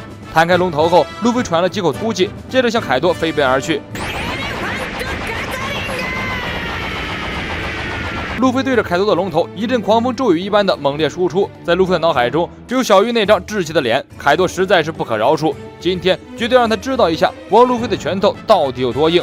路飞咆哮着给凯多一顿暴揍，看上去凯多似乎毫无还手之力，被路飞摁着揍。然而实际上凯多因为喝酒太醉，还处于懵逼状态，他是懒得去对抗路飞的拳头，正好借着路飞帮助自己挠挠痒。不远处的罗看得目瞪口呆，这一下子完了，不仅暴露了身份，而且直接暴露给了凯多。路飞对着凯多一顿输出，最后一招勾拳击中凯多的下巴，凯多整个身体仰过去。就在快要翻过去的时候，凯多突然抓住地面，身体控住，路飞再攻，凯多喷出臭气熏退了路飞。路飞落在地上，脚跟还没有站稳，一个黑影压了下来。凯多蠕动身躯从路飞头顶上掠过，接着再次使用神龙摆尾，巨大的尾巴抽了下来。这一尾巴下去，1/3的简陋村估计都没有了。路飞跳上空中躲开凯多攻击，凯多眼神一瞥，瞥见了空中的路飞。路飞怒吼一声，自己像火箭一样从空中冲下来。他甩开手臂，开启二档。凯多张开大嘴，连喷几个火球。路飞通过二档的瞬移一一躲过。凯多的火球落在村子里，又毁了1/3的简陋村。路飞又大吼一声，他总是攻击不强，声音很大。路飞的相枪打向凯多，狠狠地锤在凯多的脸上。接着他又踢出一脚，一招巨人印章击中了凯多的腹部。趁凯多没反应过来，路飞使出大招灰熊冲，2个大拳头击中凯多的脑袋，将凯多打翻在地。凯多巨型身躯倒在简陋村，终于不再动了。霍金斯都看傻了，刚刚自己袭击草帽路飞和索隆的时候，这俩人没认真打呀，要不然自己还有命吗？同样是罪恶时代，实力相差这么大吗？凯多的龙形态解除，变回壮汉躺在地上。罗呼唤路飞，见好就收，趁着凯多没醒，赶紧溜了逃命。但是路飞已经打上头了，原来爆锤四皇的手感这么好，这么上瘾。路飞身上的怒气值不变，他低声哼了一声，继续冲向凯多。被路飞一顿胖揍的凯多此时突然苏醒过来，摸到手边的狼牙棒，拉过来站起身。他打了个9格，身体摇摇晃晃，站都站不稳。他用狼牙棒撑住身体，勉强停止了晃动。路飞把自己的身体吹出鼓气球，开启4档弹力人模式。凯多还在懵逼状态，路飞跳起来后俯冲下来，对着凯多就是一招冤枉枪。强力攻击正中凯多的方脸，拳头打出来的余波甚至崩碎了大地。凯多站稳脚跟，扛下路飞这一招后，这个壮汉居然一动都没有动。他脑袋一甩，甩开路飞，路飞继续输出，猛攻凯多的肚子、脸，一顿猛攻，终于将凯多打退几步。路飞乘胜追击，又是大蛇拳，又是猿王群压炮，对着凯多一顿大招输出，以为这样总应该打掉凯多几百滴血吧，结果凯多都没有破防，更别说掉血了。最强生物不是吹牛逼的。空中依旧乌云密布，紫色的闪电轰隆坠下，突然一阵飓风刮起来，吹得路飞睁不开眼睛。被路飞打翻在地的凯多猛地睁开眼睛，空中的雷电击出巨龙的幻影，凯多站起身，浑身被雷电包围。他动了动全身的关节，提着巨型狼牙棒，看起来路飞刚刚的猛攻连凯多的皮肤都没有攻破。路飞一看这也不行啊，没办法，只好使出自己的看家本领大猿王枪。他在4档基础上使出3档，把一只手臂变得无比巨大，对着凯多锤下去。凯多拉开架势，举起狼牙棒，怒吼一声：“老子不发飙，你真当我是人肉沙包？”凯多用力挥出带着雷电的狼牙棒，直接击中了路飞的脑袋。路飞的大猿王枪也打中了凯多的肚子，结果凯多毛事没有，路飞被凯多一棍子打泄了气，飞了出去，击中后方的墙壁。仅此一招，路飞直接被打得失去意识，晕了过去。一边的罗见到情况不妙，打算用入木带着路飞一起逃走。霍金斯突然出手，用海螺石钉子打中罗，破了他的能力。接着霍金斯拔出拖把剑，对着罗一顿猛刺。罗躲开霍金斯的攻击，拔出身上钉子后，又瞬移逃离了现场。他可逃不远，应该就在附近，给我找一找。霍金斯将手下们派出去，大范围搜索罗。凯多这边看着失去意识的路飞，啧啧称奇。这小子虽然身手不怎么样，但是意志力十分坚定，居然一直在瞪着我。凯多将狼牙棒放在路飞的脑袋旁边，凶狠狠地问道：“你说你要成为什么王来着，小鬼？”我是田文军，咱们下期见。